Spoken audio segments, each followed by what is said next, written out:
What should have been the happiest day of my life turned into a moment of shocking revelation, and justice served.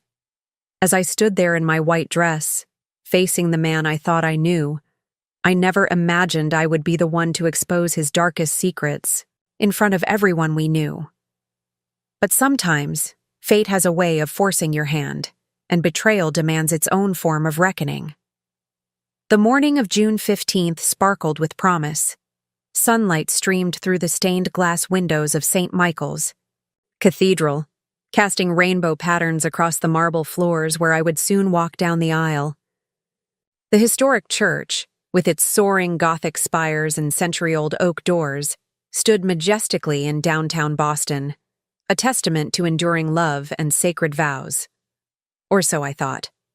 I stood in the bridal suite, surrounded by the soft rustle of silk and the gentle murmur of my bridesmaids' voices. My best friend Rachel was carefully adjusting my veil, her expert hands smoothing out every crease in the delicate lace that had once belonged to my grandmother. The ivory dress I'd spent months selecting hugged my figure perfectly, its pearl-encrusted bodice catching the light with every breath I took. "You look absolutely stunning, Vic," Rachel whispered, her eyes meeting mine in the antique full-length mirror. She'd been by my side through everything: college, my first heartbreak, and finally meeting James 3 years ago. If only I'd listened more carefully to her subtle concerns about him back then. The suite was filled with the sweet scent of peonies and garden roses, their pale pink petals echoing the blush in my cheeks. My mother had outdone herself with the flowers, ensuring every arrangement perfectly matched the romantic vision I'd dreamed of since childhood. On the vintage vanity lay my something borrowed, my aunt's diamond bracelet, something blue, a delicate sapphire anklet, something old, my grandmother's veil, and something new, the pearl earrings James had given me last Christmas before I knew the truth about where they really came from. My younger sister Olivia bounced around the room, her excitement palpable as she snapped photos on her phone, documenting every precious moment. "The guests are starting to arrive," she announced, peeking through the curtains. "And James's family is already here. His mother's wearing that incredible emerald dress she bought in Paris." At the mention of Paris, my stomach tightened imperceptibly. If they only knew what I'd discovered about James's business trip there last month. The weight of the USB drive hidden in my bouquet suddenly felt heavier, its contents burning a hole in my consciousness. But I pushed the thought aside, determined to maintain my composure for just a little longer. My father appeared at the door, his eyes growing misty as he took in the sight of me in my wedding dress. "Princess, you look." He trailed off, emotion catching in his throat. Dad had always been my rock, the man against whom I measured all others. If he only knew how his investment in James's firm had been misused, how the man he'd trusted, with both his daughter and his money, had betrayed that trust so completely. The church bells began to toll, their deep, resonant chimes marking the hour. In 15 minutes, I would walk down that aisle, face the man I had planned to spend my life with, and change everything. My hands trembled slightly as I adjusted my bouquet, feeling the hard edge of the drive nestled safely among the stems. "It's time for the final touches," Rachel announced, reaching for the delicate crystal flask of perfume, my signature scent that James had always loved. As she spritzed it gently around me, I caught sight of my reflection once more. The woman staring back at me wasn't just a bride preparing to make her vows. She was a woman preparing to take control of her own destiny. "Are you ready, sweetheart?" my mother asked, appearing at my side with a tissue already in hand, anticipating happy tears that would soon turn into something else entirely. "More ready than you know," I replied, my voice steady despite the storm brewing inside me. The irony wasn't lost on me, how I'd spent months planning every detail of this wedding, only to now be planning its spectacular demolition. Through the walls, I could hear the organist beginning the prelude, the familiar notes of Bach floating. through the air like a bittersweet reminder of all the dreams that would soon shatter. But as my bridesmaids lined up in their dusty rose gowns, their faces glowing with happiness for me, I knew that what I was about to do wasn't just for my own sake. It was for everyone who had ever been deceived by the charming facade of James Preston III. The moments before a wedding are supposed to be filled with butterflies of excitement, not the leaden weight of revenge. As Rachel helped me with my final preparations, I caught myself staring at my phone, at the last message I'd received from Sarah, James's business associate from London. The message that had started this whole unraveling 3 days ago. I thought you should know. It had begun and ended with attachments that made my world collapse. The proof was irrefutable. Bank statements, hotel receipts, photographs, and emails that painted a picture so different from the man I thought I was marrying that it felt like a surreal nightmare. But the nightmare was real, and James's perfectly crafted image of a successful, faithful entrepreneur was nothing but an elaborate lie. My father knocked on the door again, this time with the wedding coordinator, Marina, hovering anxiously behind him. 5 minutes until we start, Miss Preston-to-be, she announced with practiced cheerfulness. The irony of that title made my stomach turn. If she only knew that in less than an hour, the name Preston would be synonymous with scandal in Boston's elite social circles. Rachel sensed my tension, misinterpreting it as normal pre-wedding jitters.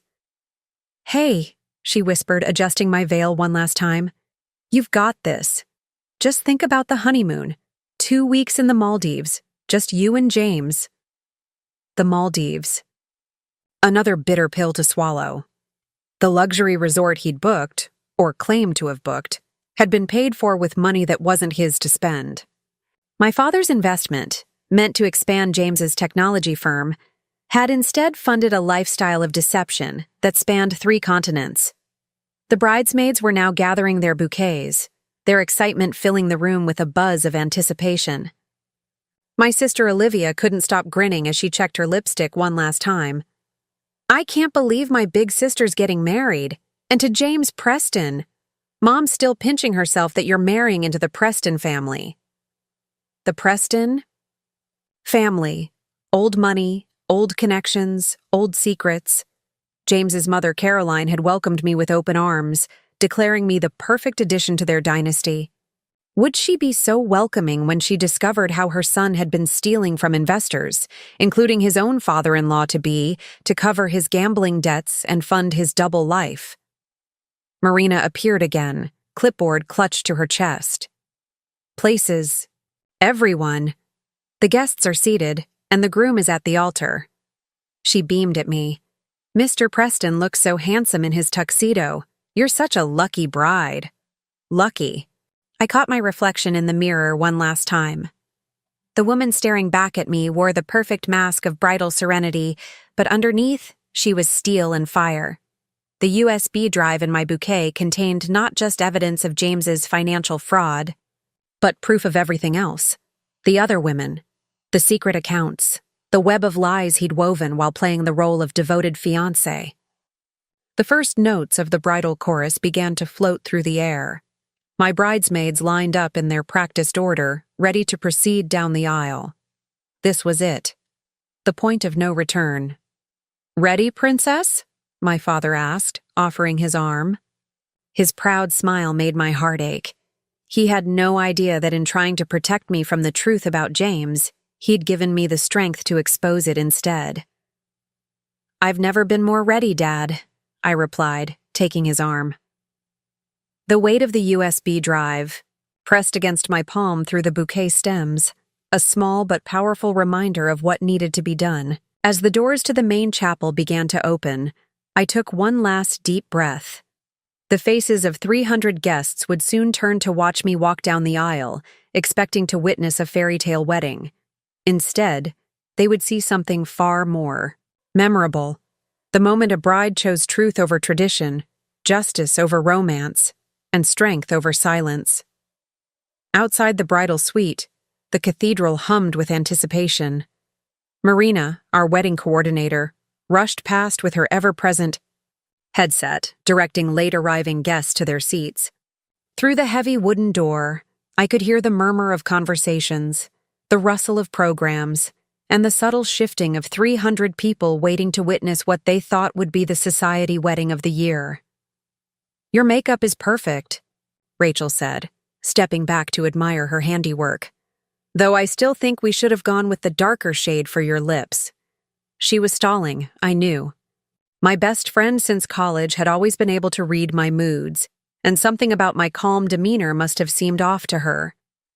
I caught her studying my face in the mirror, concern flickering behind her professional bridesmaid smile.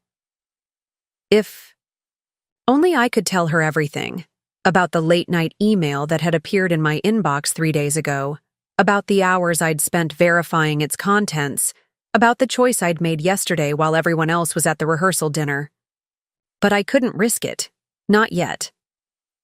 "The flowers arrived from the conservatory," Olivia announced, bouncing back into the room with my bridal bouquet. White peonies, cream roses, and delicate stephanotis blooms cascaded in a perfect waterfall, concealing the small USB drive I'd carefully woven into the stems that morning. "James's mother is already telling everyone how much they cost. Did you know they flew them in from Holland?"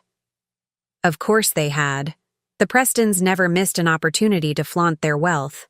Wealth that, as I'd recently discovered, wasn't entirely their own. The familiar surge of anger rose in my chest, but I pushed it down. There would be time for that later. My mother appeared in the doorway, elegant in her mother-of-the-bride outfit that had cost more than my first car. "Victoria, darling, James sent this for you." She held out a small velvet box, her eyes sparkling with tears of joy. "He said it's been in his family for generations." With steady hands, I opened the box to reveal a stunning sapphire pendant. The stones winked at me. In the bright dressing room lights, as blue as the waters of Lake Como where James claimed he'd first realized he loved me. Another lie, as it turned out. He'd been in Lake Como all right, but not alone, and not thinking of me. "Here, let me help you put it on," my mother offered, already reaching for the clasp. "No," I said, too sharply. Everyone in the room froze. Forcing a smile, I softened my voice. "I mean, I'd rather save it for after the ceremony. It might clash with grandmother's necklace." My mother nodded, though I could see the question in her eyes. I'd been doing that a lot lately, making excuses, deflecting, maintaining the facade of a happy bride while my insides churned with the knowledge of what was to come. The cathedral bells began to toll, marking the quarter hour. 15 minutes until the ceremony. 15 minutes until I walked down that aisle and changed everything. My bridesmaids burst into a flurry of last-minute activity, checking their hair, straightening their dresses, gathering their bouquets. "The groomsmen are in position," Marina announced, popping her head in. "James is asking if you need anything. He seems nervous." She winked conspiratorially. More nervous than any groom I've ever seen, actually. I bet he was nervous. The night before, I'd sent him a single text. "I know everything." He'd called immediately, of course, but I'd let it go to voicemail. Let him sweat. Let him wonder. Exactly what I knew. Let him stand at that altar, in front of everyone who mattered in his world, and wonder which of his many secrets I'd discovered. The irony wasn't lost on me, how I'd spent months planning every detail of this wedding, from the hand-calligraphed place cards to the exact shade of pink for the sunset lighting. Now, all those details seemed trivial compared to the weight of the truth I carried, as heavy as the diamond ring on my finger. "It's almost time," my father said, appearing in his perfectly tailored tuxedo. He looked so proud, so happy to be giving his daughter away to a man he thought was worthy. A man he'd trusted with not just his daughter's future, but with millions in investment capital. The thought of his coming disappointment made my throat tight, but it also strengthened my resolve. This wasn't just about me anymore. It wasn't, even just about James's betrayal of our relationship. This was about justice, about protecting others from the elaborate web of lies and fraud that James Preston III had woven under the guise of love and business acumen. As my bridesmaids filed out to take their positions, Rachel squeezed my hand one last time. "Ready to become Mrs. Preston?" I smiled, gripping my bouquet just a little tighter, feeling the edge of the USB drive press against my palm. "More than ready?" I replied, and for the first time that day, it wasn't a lie. The heavy cathedral doors swung open, and the first notes of Pachelbel's canon filled the vast space. Through the gauzy veil, I could see the backs of everyone's heads turning, expecting to witness that magical moment when a bride first appears. The afternoon sun streamed through the stained glass windows, casting ethereal patterns across the marble floor where my bridesmaids now gracefully processed. But something was off. From my position in the narthex, I could see James at the altar, phone in hand, typing frantically. His best man, Michael, was leaning in, whispering something, urgent in his ear. Even from this distance, I could see the color draining from James's face. "Is everything all right?" my father whispered, feeling my slight hesitation. "Perfect," I replied, tightening my grip on my bouquet. I knew exactly what was happening. Sarah, James's business associate from London, would be sending her own wedding gift right about now, a detailed email to the board members of Preston Technologies about certain financial discrepancies. Timing, after all, was everything. The string quartet transitioned seamlessly into the next piece as Olivia, my last bridesmaid, began her walk. James was now visibly agitated, pulling at his collar, his eyes darting to the side chapel where I knew his phone had just buzzed again. His mother, Caroline Preston, resplendent in her designer dress and family jewels, was frowning from her front row seat. "Darling," my mother touched my arm, her voice barely a whisper. "You're shaking. Are you cold?" I wasn't shaking from cold, but from anticipation. 3 days ago, when that first anonymous email had landed in my inbox, I'd been the one shaking, from shock and betrayal. Now it was James's turn to feel his carefully constructed world trembling beneath his feet. Marina appeared at my elbow, her professional smile slightly strained. "There's a small, technical issue," she murmured. "The groom is requesting a 5-minute delay. Something about an urgent business matter?" "No," I said firmly, surprising both Marina and my parents. "No delays. Everything proceeds as planned." My father squeezed my arm appreciatively, misinterpreting my decisiveness as bridal enthusiasm. If he only knew that every minute we waited was another minute for James to potentially escape the reckoning that was coming. The first notes of the bridal march began to play. This was it. My father and I stepped into position, and I could feel 300 pairs of eyes fixed upon me. Through my veil, I could see James's sister dabbing at her eyes with a handkerchief, his father beaming with paternal pride, and Rachel watching me with that same worried expression she'd worn all morning. As we began our procession down the aisle, I caught glimpses of familiar faces, college friends, business associates, society matrons who'd followed the Preston family's success for generations. They all wore expressions of joy and anticipation, completely unaware that they were about to witness something far more dramatic than a simple exchange of vows. Halfway down the aisle, I saw James's cousin Bradley slip into the back of the church, late as usual. But instead of taking his seat, he remained standing, phone pressed to his ear, his face growing increasingly alarmed. Another piece falling into place. The financial records I'd sent to the SEC would be hitting the news feeds any minute now.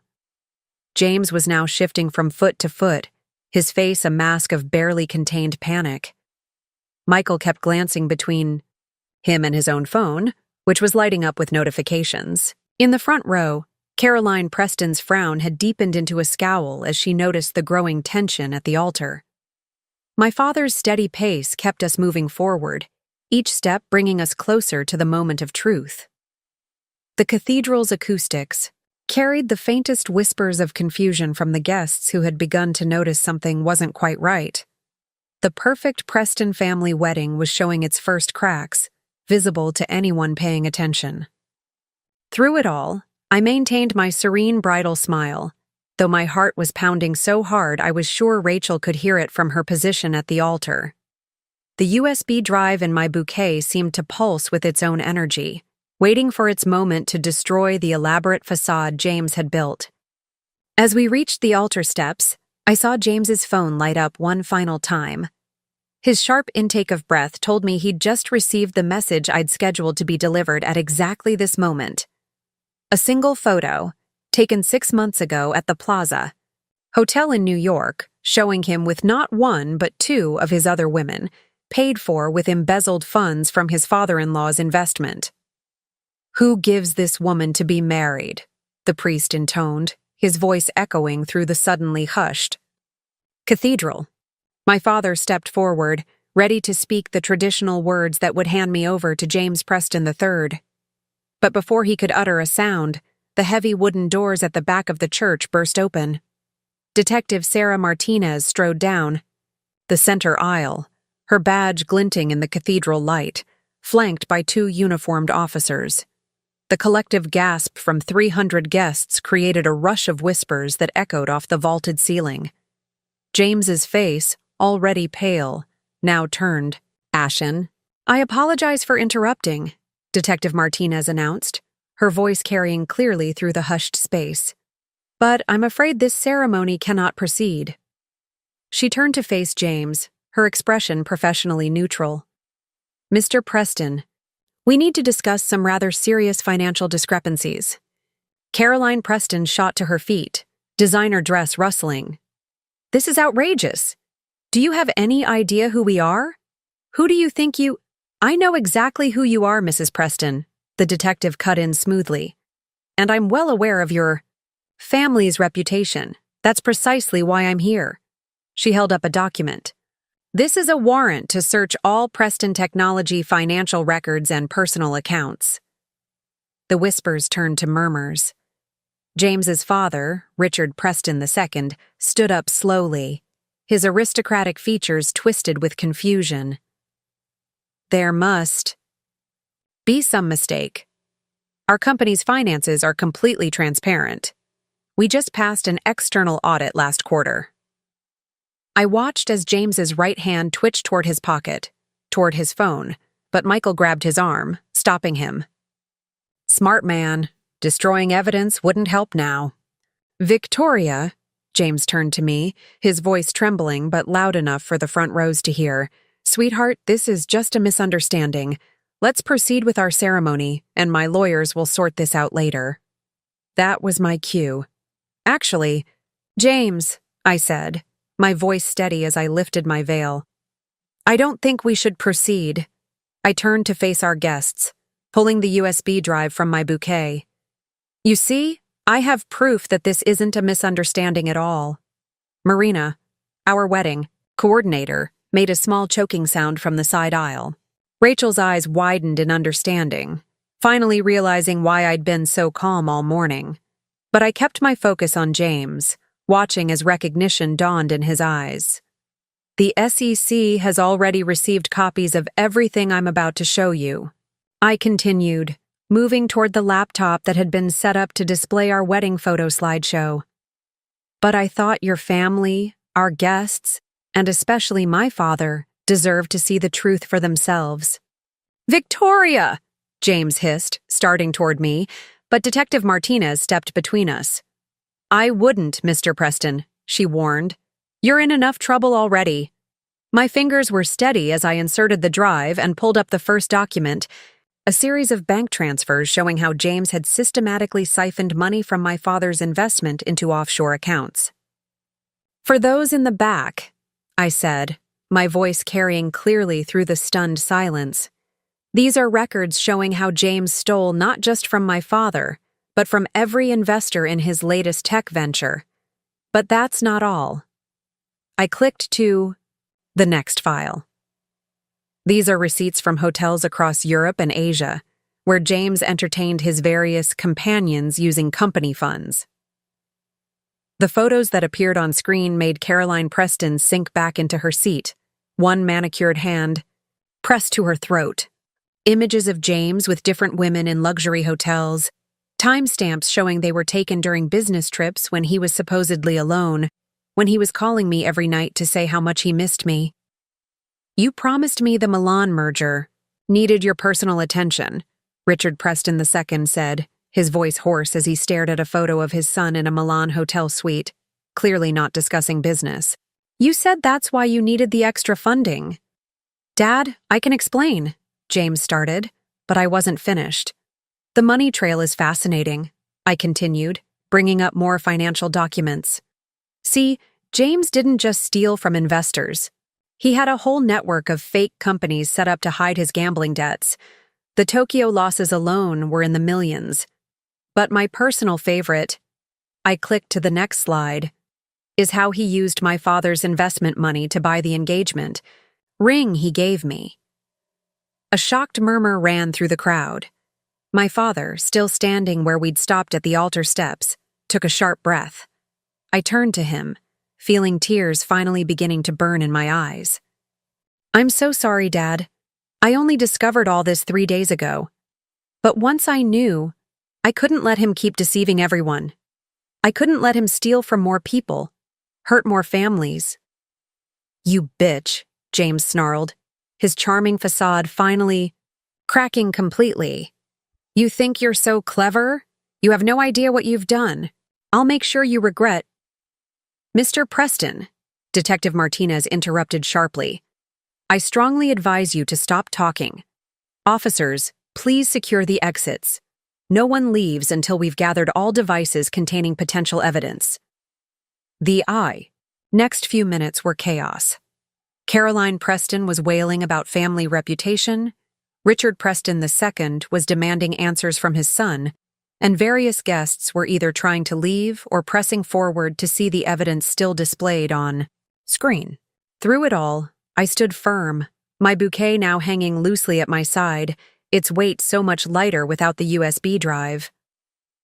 The cathedral erupted into pandemonium. Guests who had come expecting champagne and cake were now witnessing the implosion of Boston's most prestigious family. Phones were out, recording everything despite the officers' attempts to maintain order. Tomorrow's headlines were being written in real time by the society columnists who had come to cover a fairy tale wedding.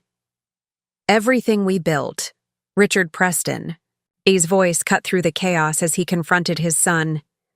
"3 generations of trust in this community, and you—" His voice broke, decades of pride crumbling before my eyes. "How much? How much did you steal?" Before James could answer, his sister Charlotte pushed through the crowd. "It's not just the money, Dad," she said, her voice shaking. "I found something else." She thrust her phone toward Detective Martinez. "Those fake companies James set up? They've been laundering money for some very dangerous people. I started investigating when Victoria's message came through this morning." James lunged for the phone, but the officers were faster, restraining him as he finally showed his true colors. "You're my sister," he shouted, face contorted with rage. "You're supposed to be on my side." "I'm on the side of the truth," Charlotte replied, tears streaming down her face. "Just like Victoria. God. James, there are kids' college funds in those investments. Retirement accounts. People trusted you. We trusted you." My father had been silent throughout all of this, still standing where he'd been about to give me away. Now he stepped forward, his face a mask of controlled fury. "The ring," he said quietly, looking at my left hand. "You bought my daughter's engagement ring with money you stole from me?" "Mr. Hawthorne," James switched tactics, his voice taking on that smooth, persuasive tone I'd heard him use in business meetings. "Sir, I can explain everything. The market fluctuations, the temporary cash flow issues. It's all just a misunderstanding. Victoria's obviously confused about what she's found. If we could just—" "Confused?" I cut in, clicking to the next document on screen. Was I confused about the property you bought in Singapore under a false name? Or the shell company you created to hide your gambling losses in Macau? Each click brought up new evidence, new betrayals. Or maybe I'm confused about the private yacht you purchased last month using elderly investors' retirement funds? Caroline Preston, who had been alternating between wailing about the family name and trying to silence her daughter Charlotte, suddenly straightened up. "The yacht?" she repeated, turning to her husband. "Richard, he said that was your anniversary gift to me. It seems there are a lot of gifts James has been giving with other people's money," Detective Martinez observed dryly, examining Charlotte's phone. "Including, Mrs. Preston, those emerald earrings you're wearing right now." The society matron's hands flew to her ears, horror dawning on her face. The earrings had been James's Christmas gift to her.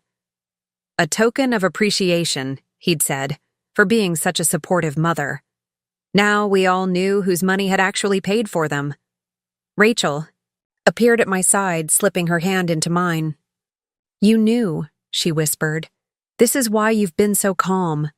Why you insisted on handling the slideshow setup yourself this morning." I squeezed her hand, grateful for her support. I couldn't tell anyone. I couldn't risk him finding out and running before. My words were cut off by a commotion near the altar. Michael, James's best man, was backing away from him, shaking his head. "The Children's Hospital Fund," he was saying, his voice rising with disbelief. "You told me that investment was secure. My sister's kids, their medical treatments." "It was secure!" James shouted back. "Everything was fine until he jabbed a finger at me, started poking around where she didn't belong. This is your fault." He tried to move toward me again, but the officers held him firmly. "Mr. Preston," Detective Martinez's voice was steel, "I'm placing you under arrest for fraud, embezzlement, and what I suspect will be a growing list of financial crimes once our forensic accountants finish their work." As the officers began reading James his rights, Caroline Preston made one last attempt to salvage the situation. "Surely we can handle this privately," she pleaded, looking around at the watching crowd. "The Preston family has always been discreet about its internal matters." Discreet? I couldn't help but laugh. Like how James was discreet about stealing from children's medical funds? Or discreet about using my father's money to fund his affairs? I turned to address the murmuring crowd. "The time for discretion is over. Too many people have been hurt, too many lives affected. The truth needed to come out." As the officers began to escort James toward the cathedral doors, a new voice cut through the chaos.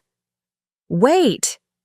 Sarah Chen, our head of accounting at Preston Technologies, pushed through the crowd.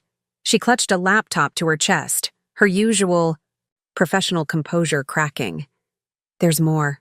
So much more." James went rigid, his face draining of what little color remained. I knew that look. It was the same expression he'd worn when I'd confronted him about the first set of suspicious transactions I'd discovered.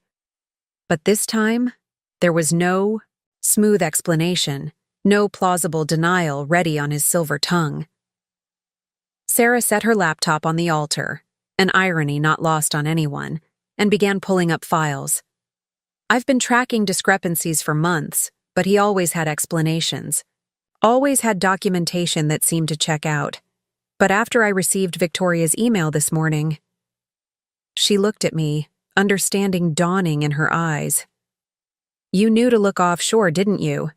That's how you found what I missed." I nodded. The Cayman Islands accounts were just the beginning. Once I started looking into his private email servers. "The Cancer Research Fund," Sarah interrupted, her voice breaking.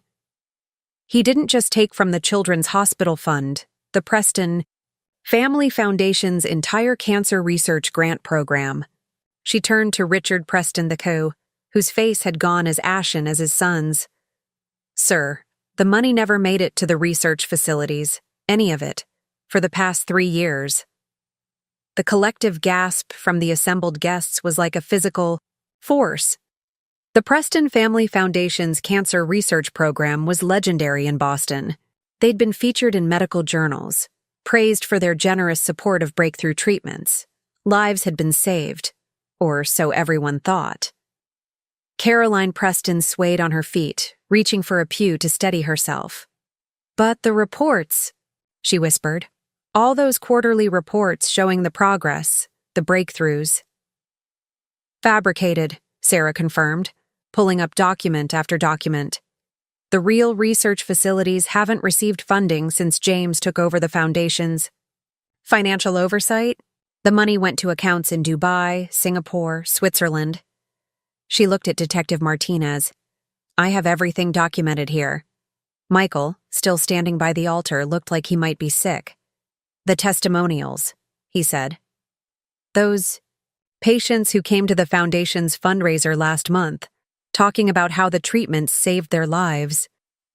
"Actors," I said quietly.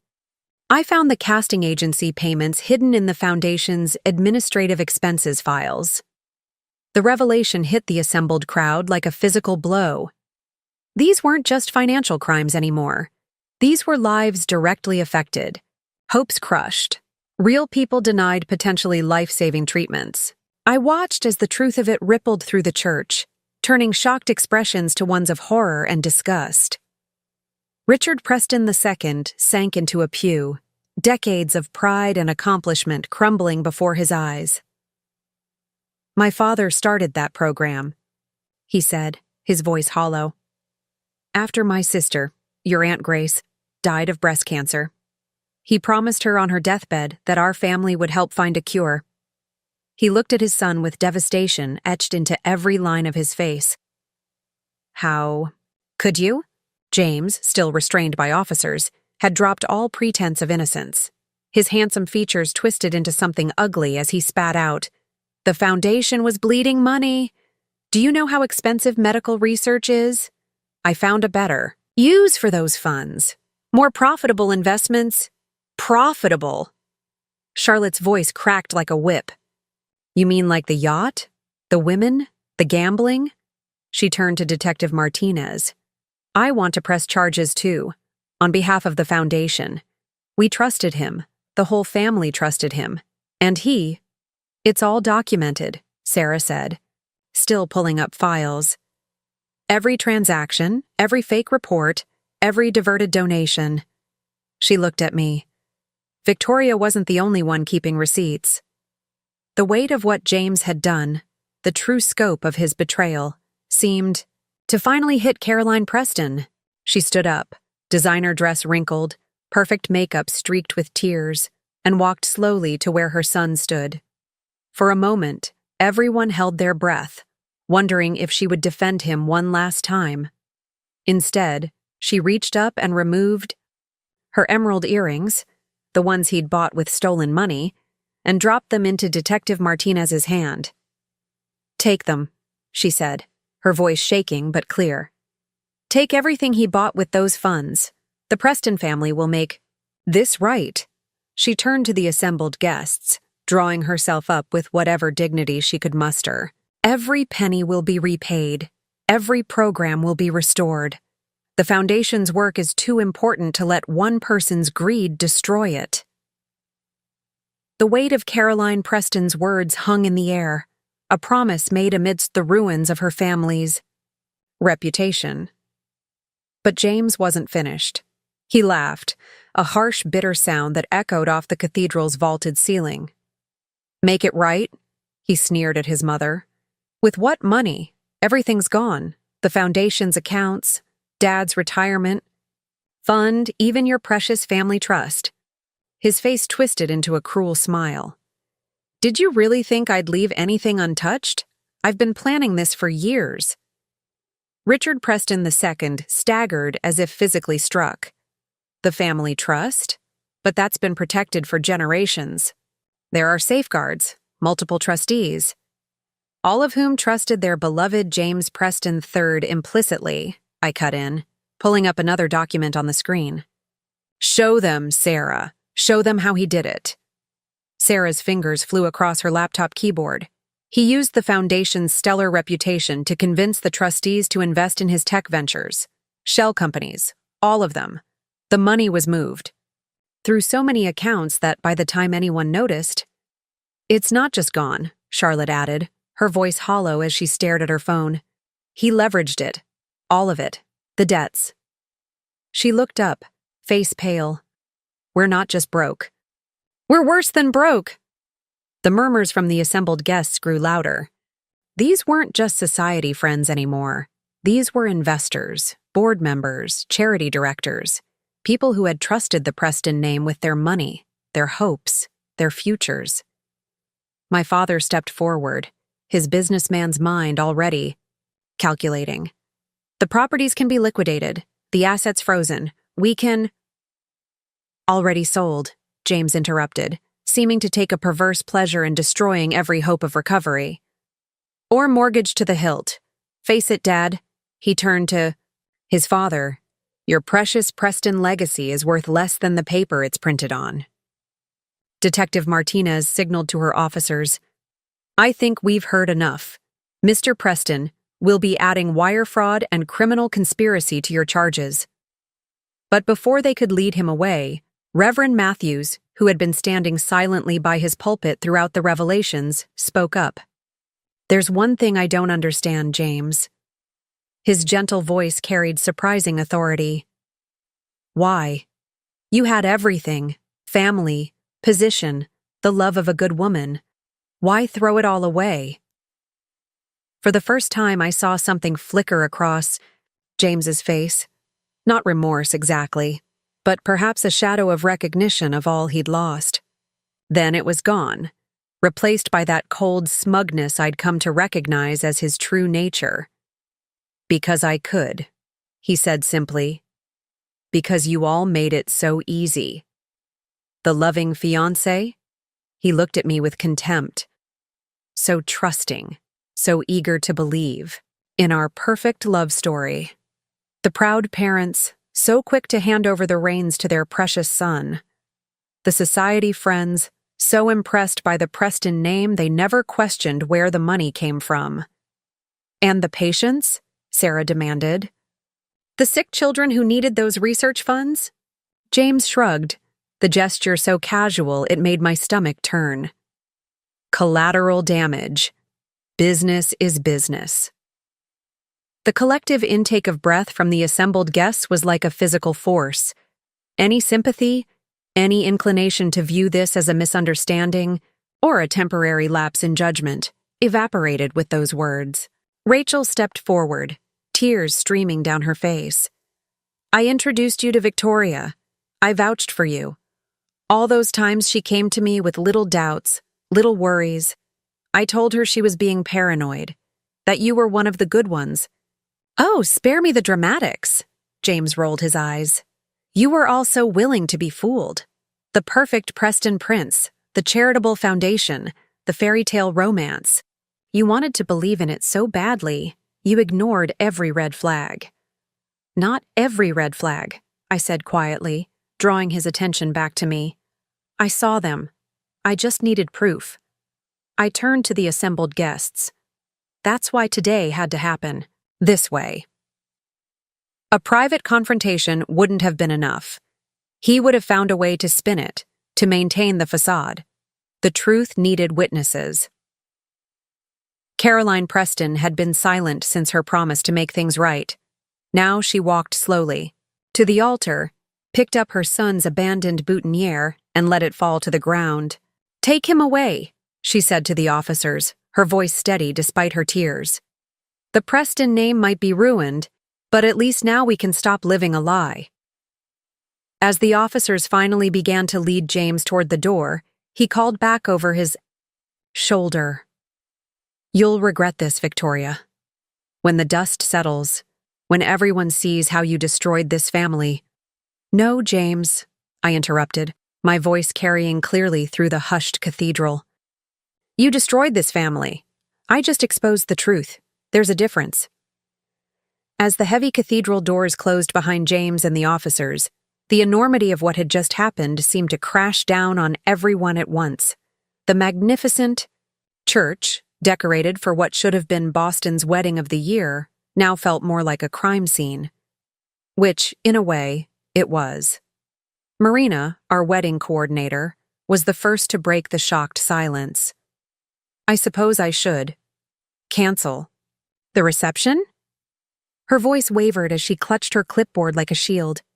300 guests, a 5-star hotel ballroom, a 12-piece orchestra, all the trappings of a celebration that would never happen. Yes, I said quietly. But first, make sure everyone knows they're needed here. I turned to Detective Martinez. You'll need statements, I assume? And contact information for all the investors present? The detective nodded, already organizing her team. Anyone who invested in Preston Technologies or donated to the foundation in the last 5 years should stay.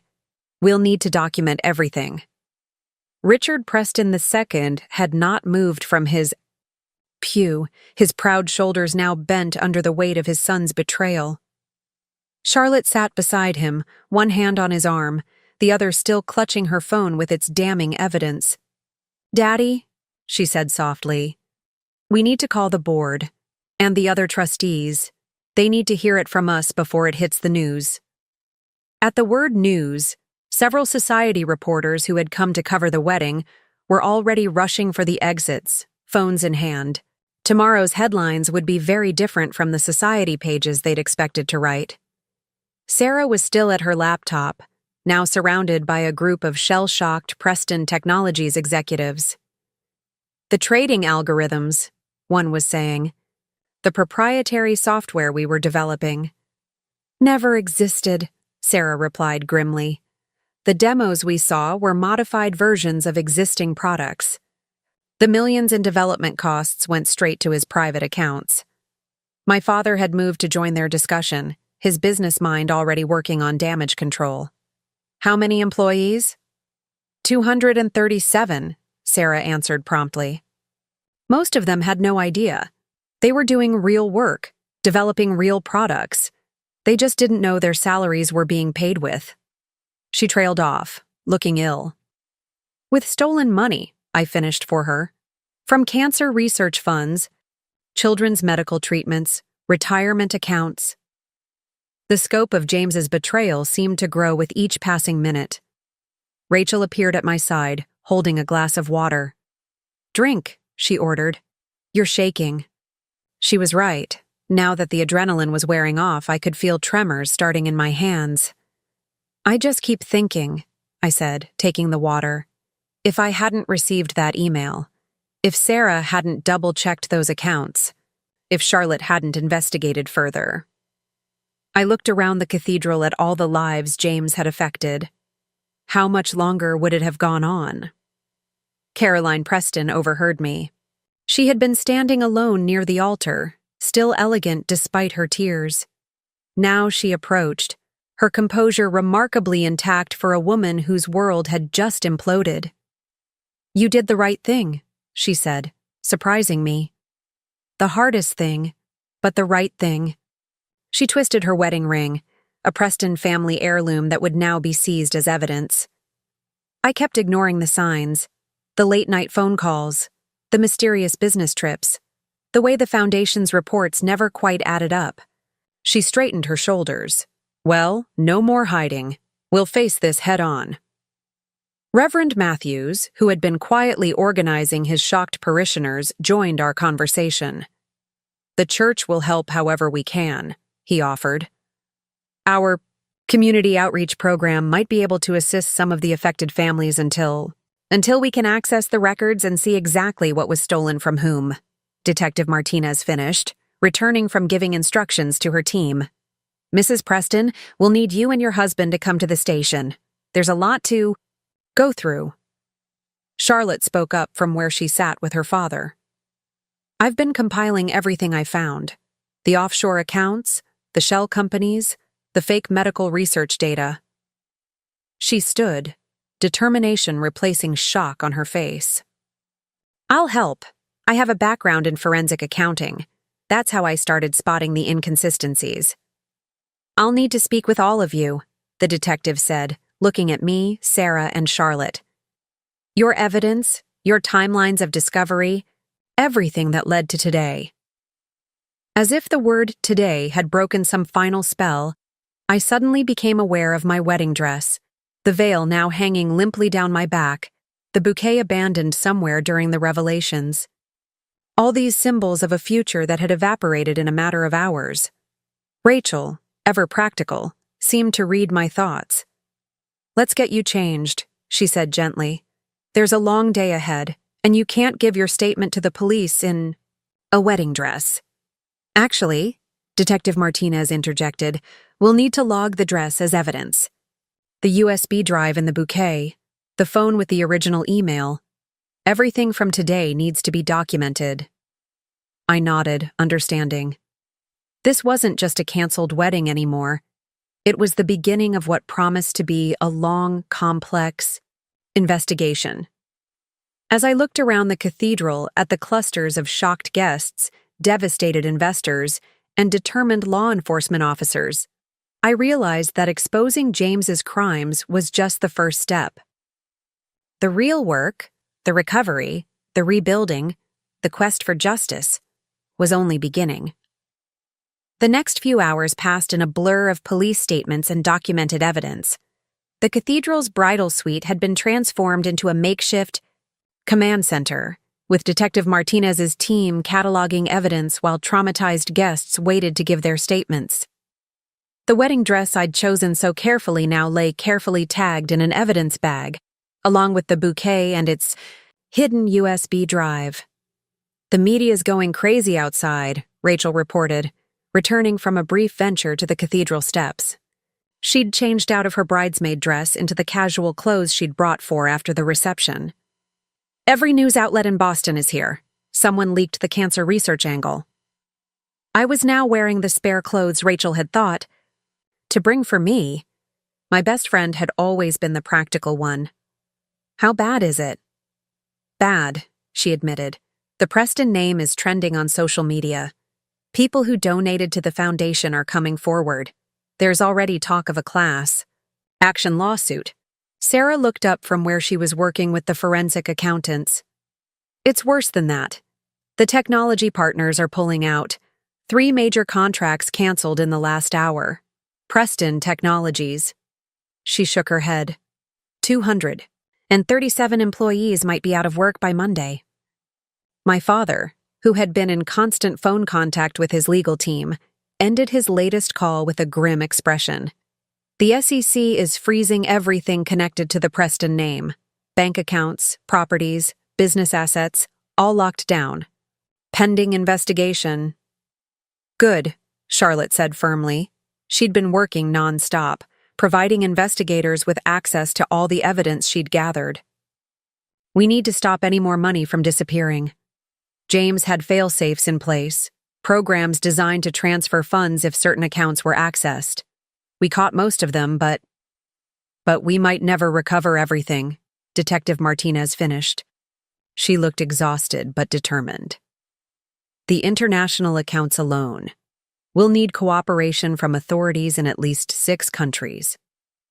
Caroline Preston sat quietly in a corner, her perfect posture finally beginning to crack. She'd removed all her jewelry, not just the tainted emerald earrings, but everything that might have been purchased with stolen funds. Her husband had been taken to the police station an hour ago to give a formal statement about the foundation's operations. "I keep thinking about Grace," Caroline said suddenly, her voice barely above a whisper. "Richard's sister. She died believing her death would help others through the research foundation. All those families who donated in memory of their loved ones." She looked up at me, her eyes red but dry. "Thank you for stopping this before he could hurt more people." A young officer appeared in the doorway. "Detective, we've got reporters asking for statements, and there's a group of Preston Technologies employees gathering outside. They're demanding answers about their jobs, their stock options." "No statements yet," the detective replied firmly. "But get me contact information for the employees. They're victims in this too. They'll need to be included in the investigation. Rachel touched my arm gently. Your phone's been blowing up. The wedding guests who left, they're all asking what they can do to help. I looked at my phone for the first time in hours. Hundreds of messages, missed calls, social media notifications. The story was spreading like wildfire through Boston's social circles and beyond. But among the chaos, I saw something emerging. Offers of help, promises of support, people reaching out to connect with others who'd been affected. We need to organize this, I said, a plan forming. All these people wanting to help. We need to channel it properly. I turned to Sarah. The employees at Preston Technologies, they're innocent in all this. They did real work, developed real products. Sarah nodded, understanding where I was going. The intellectual property is there, even if the company structure was corrupt, with proper funding, proper management. My firm might be interested, my father spoke up. Not in the Preston name, obviously, but in the legitimate technology and the employees behind it. If we could structure a new company. Charlotte had been listening intently. I can help with that. I know which projects were real and which were just fronts for James's schemes. We could salvage the genuine innovations, protect the jobs. And the foundation? Caroline asked quietly. All those research programs, the medical trials. We start over, I said firmly. New name, new structure, complete transparency. The mission was always good. Helping cancer patients, funding research. The corruption was in the execution, not the idea. Detective Martinez watched this exchange with interest. You're all thinking long-term. That's good. But first, she held up a thick stack of statements. We need to make sure justice is served. Your testimony, the evidence you gathered, it's going to be crucial in making sure James and anyone who helped him face consequences. A commotion outside drew our attention. Through the window, I could see more news vans arriving, more reporters, gathering. The story was growing, evolving from a scandalous wedding cancellation into something much bigger. A story about corruption, betrayal, and hopefully, eventual redemption. They're going to want to hear from you, Rachel said softly. All of you. The jilted bride who exposed the truth, the sister who helped bring down her own brother's schemes, the employees and investors who were deceived, the mother who chose justice over family loyalty. Let them wait, I replied, turning back to the work at hand. Right now, we focus on facts, on evidence, on helping the people who were hurt. The story can wait. The truth is what matters. By evening, the cathedral had emptied of all but the core group of people dealing with the immediate aftermath. The magnificent floral arrangements that had cost a fortune, likely paid for with stolen money, were wilting in the warm June air. Outside, the media circus continued to grow, but inside, exhaustion had settled over everyone like a heavy blanket.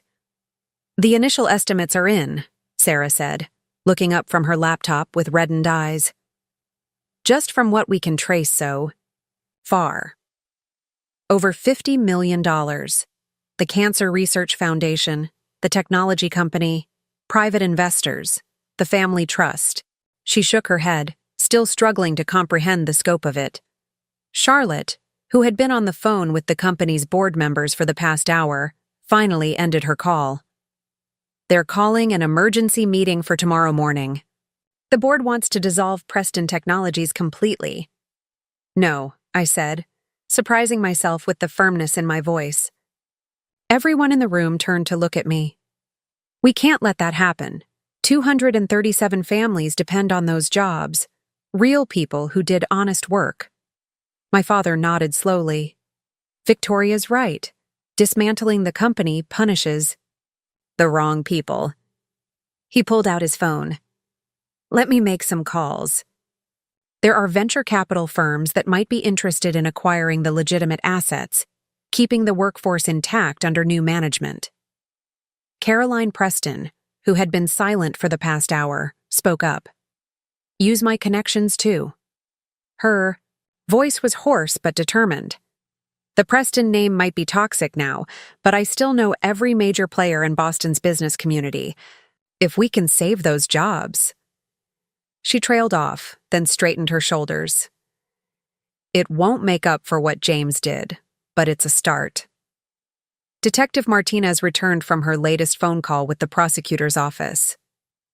James is being held without bail, she announced. The evidence is overwhelming and they're concerned about flight risk. He had a go bag in his office. Cash, fake passports, the works. Of course he did, Charlotte said bitterly. He probably planned to run as soon as he had access to my father's retirement accounts. The wedding was just his cover for the final phase of his scheme. The realization hit me hard. The wedding, my wedding, had never been about love or commitment. It had been just another con in James's elaborate fraud. Every kiss, every promise, every moment we'd shared, all calculated steps in his master plan. Rachel must have seen something in my face because she was instantly at my side. Don't, she said firmly. Don't let him take anything more from you, not even memories. There's someone here to see you, Ms. Hawthorne. A young officer appeared in the doorway. A Dr. Eleanor Chen from Mass General? She says it's about the Research Foundation. I looked at Caroline, who nodded. Let her in. Dr. Chen turned out to be a petite woman in her 50s, still wearing her lab coat. Her face was familiar from Foundation events, though now I wondered if she'd been one of the real researchers or part of James's elaborate deception. I came as soon as I heard, she said, looking around the room. The news about the foundation, about the missing research funds. She took a deep breath. I have 3 clinical trials running right now.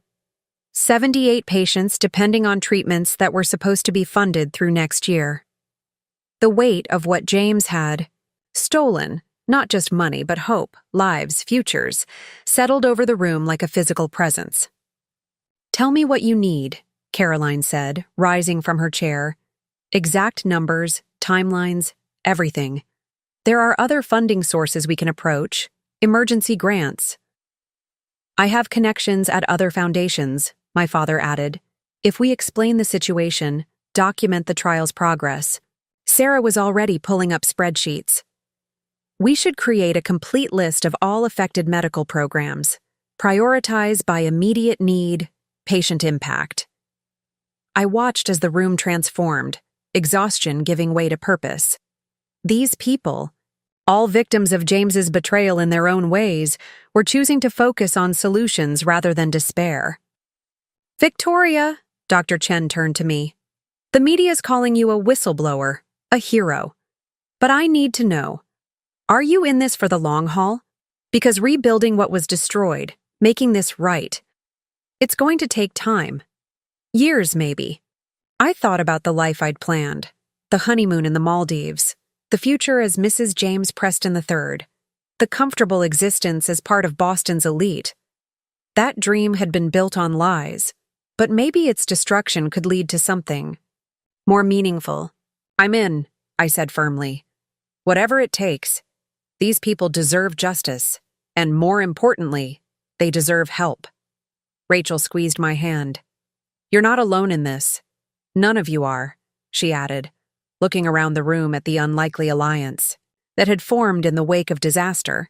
The jilted bride, the betrayed sister, the devastated mother, the dedicated professionals, all united in the desire to make things right. Outside, the sun was setting over Boston, casting long shadows through the cathedral's stained glass windows. The day that had begun with dreams of a perfect wedding was ending with something very different. Not a fairy tale ending, but perhaps the beginning of something more important, a chance to turn betrayal into redemption, to transform pain into purpose. The morning after the wedding-turned exposé dawned cold and gray, fitting the mood that hung over Boston's financial district. I sat in my father's office conference room, surrounded by legal teams, forensic accountants, and crisis management specialists. The wall-mounted TVs were tuned to different news channels, all running variations of the same headline. Preston. Empire crumbles. Cancer research funds stolen in massive fraud scheme. The press is calling it the wedding that saved lives, Rachel said, sliding a coffee across the table to me. She'd stayed the night at my apartment, fielding calls and protecting me from the media frenzy that had erupted outside my building. They're painting you as some kind of avenging angel in a wedding dress. Let them, Sarah interjected, not looking up from her laptop where she was compiling financial records. Public sympathy is crucial right now. We need investors to understand they were victims of fraud, not just bad business decisions. The door opened, and Charlotte walked in, looking exhausted but determined. She'd spent the night working with the FBI's Financial Crimes Unit, mapping out her brother's network of fake companies and offshore accounts. They found another shell corporation in Singapore, she announced. This one linked to a series of cryptocurrency transactions. James was apparently planning something big for next month. The company's annual charity gala, Caroline Preston supplied, entering behind her daughter. She looked decades older than she had yesterday morning, her usual perfect appearance showing signs of strain. He was going to announce a major expansion of the research program. More fake trials, more diverted funds, which means more potential victims we managed to save, my father pointed out.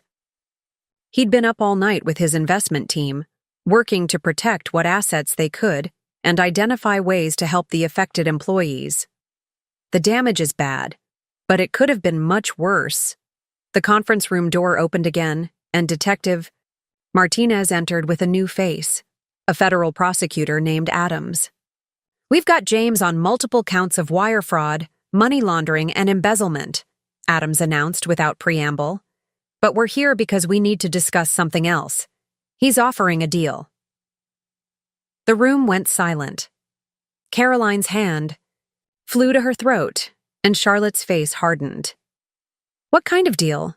I asked, though I already had a suspicion. He claims there are more accounts we haven't found, Martinez explained. More money hidden away. He's willing to reveal their locations in exchange for a reduced sentence. He's lying, Charlotte said immediately. This is another manipulation. He's trying to maintain control, keep us dancing to his tune. Maybe, Adams acknowledged. But we have to consider the possibility that he's telling the truth. There are cancer patients waiting for treatments, employees who need their pensions restored. No, I said firmly, standing up. This is exactly how he operates. He dangles hope, makes people desperate, then uses that desperation to manipulate them. I turned to Sarah. How many accounts have we found so far? Sarah consulted her records.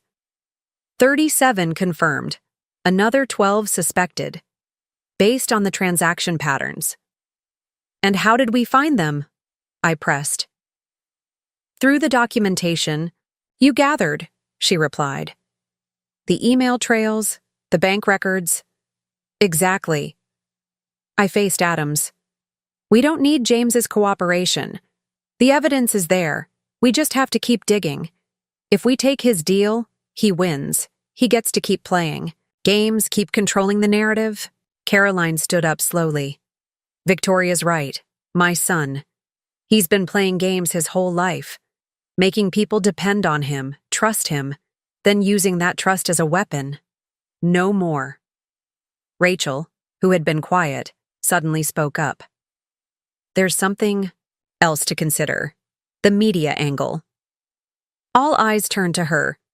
Right now, public sympathy is with the victims. The moment we cut a deal with James, that narrative changes. People will start wondering what else we're hiding, why we're willing to negotiate with someone who stole from cancer patients. The prosecutor looked thoughtful. You make valid points, but the recovery process would be faster with his cooperation. Some things are more important than speed, my father said quietly. like showing other potential fraudsters that they can't manipulate their way out of consequences. Dr. Chen, who had been sitting silently in the corner reviewing patient files, finally spoke. "My patients can't wait forever," she said, her voice tight with emotion.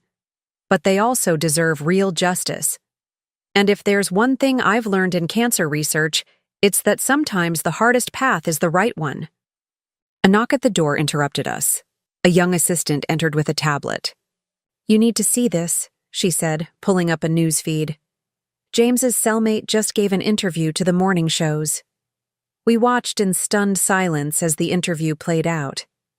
James, it seemed, had spent the night boasting about his schemes, bragging about how he'd manipulated everyone around him. He'd called me a naive little rich girl who had gotten lucky in exposing him. "Well," Charlotte said into the silence that followed, "I guess he just made our decision easier. No deals." Detective Martinez nodded. "I'll inform the prosecutor's office. We do this the hard way. Follow every lead, trace every transaction, build an ironclad case. In the meantime," my father added, "we focus on what we can control. Saving jobs, restoring research funding, helping the victims rebuild." I looked around the room at these people who had been strangers just days ago, now united in purpose. The path ahead would be long and difficult, but at least we were facing it together, with truth and integrity as our guides. By late afternoon, the conference room had transformed into a crisis management center. Whiteboards covered the walls, filled with flowcharts, timelines, and lists of affected parties. The Preston scandal had sent shockwaves through Boston's business and philanthropic communities, and the ripple effects were still expanding.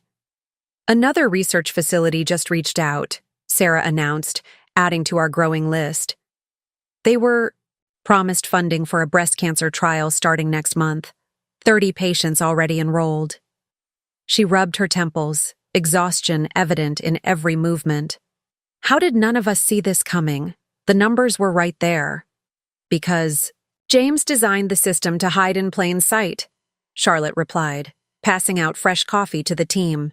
Every transaction looked legitimate on its own. It was only when you stepped back and looked at the whole picture. "Like a magic trick," Rachel mused. "He kept everyone focused on the small details while the real deception was happening on a larger scale." A commotion outside drew our attention. Through the glass walls, we could see a group of Preston Technologies employees gathering in the lobby. They looked shell-shocked, clutching newspapers with headlines about their company's imminent collapse. "I need to talk to them," I said, standing up. My father caught my arm. "Victoria, are you sure? These people just lost their jobs, their stock options, maybe their pensions." "Because of James, not because of me," I replied firmly. "They deserve to hear the truth from someone who'll look them in the eye while telling it." Caroline Preston rose as well. "I'll go with you. As a Preston, I owe them that much." We made our way to the lobby where the employees fell silent at our approach. I recognized many faces from company events, brilliant engineers, dedicated developers, honest people who'd believed in the company's mission. "I know you have questions," I began, my voice steady. "You deserve answers. But more than that, you deserve a future. That's why we're working with venture capital firms to preserve the valid projects, to transfer the legitimate intellectual property to new ownership." "What about our families?" a voice called out. "My daughter's starting college in the YI fall. Her scholarship was through the Preston Foundation." "The foundation's legitimate assets are being transferred to a new trust," Caroline stepped forward. "All valid scholarships will be honored. I've already signed over my personal property as collateral to ensure it." Murmurs rippled through the crowd. Caroline Preston, known for her designer wardrobe and society parties, had spent the morning liquidating her personal assets to help cover the foundation's commitments. "But how do we know this isn't just another cover-up?" someone else demanded. How can we trust anything associated with the Preston name? You don't have to, I replied. That's why we're being completely transparent. Every transaction, every decision, every step of the recovery process will be publicly documented. We're setting up an independent oversight committee. I'll vouch for that, a new voice joined the conversation. Dr. Chen had arrived, along with representatives from other research institutions. The medical community is establishing its own review board. No more taking things on faith. Everything will be verified. The tension in the lobby began to shift. Fear and anger were still present, but now mixed with cautious hope. We're not asking you to trust blindly, Charlotte added, joining us. We're asking you to be part of the solution. We need your expertise, your knowledge of the legitimate projects, to help separate what was real from what was fraud. Sarah emerged from the conference room with stacks of papers. We've set up a secure website where you can document your projects, your contributions. Legal teams will review everything, ensure proper attribution and protection of intellectual property rights. As the crowd began to engage, asking practical questions and offering information, Rachel touched my arm. Look, she whispered, nodding toward the glass doors. Outside, more people were gathering, patients from the research programs, families who donated to the foundation, community members holding signs of support. The media was there too, but they weren't the circling vultures of yesterday. The story was evolving from scandal to recovery. My father emerged from his office, phone in hand. Just got off with the Venture Capital Consortium.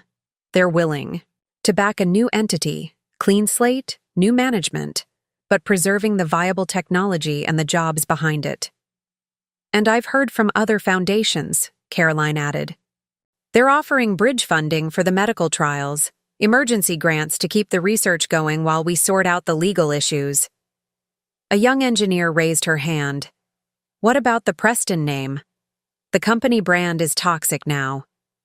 Then we build something new, I said firmly. Not based on a family name or reputation, but on transparency, accountability, and actual innovation. The truth isn't always pretty, but it's the only foundation worth building on.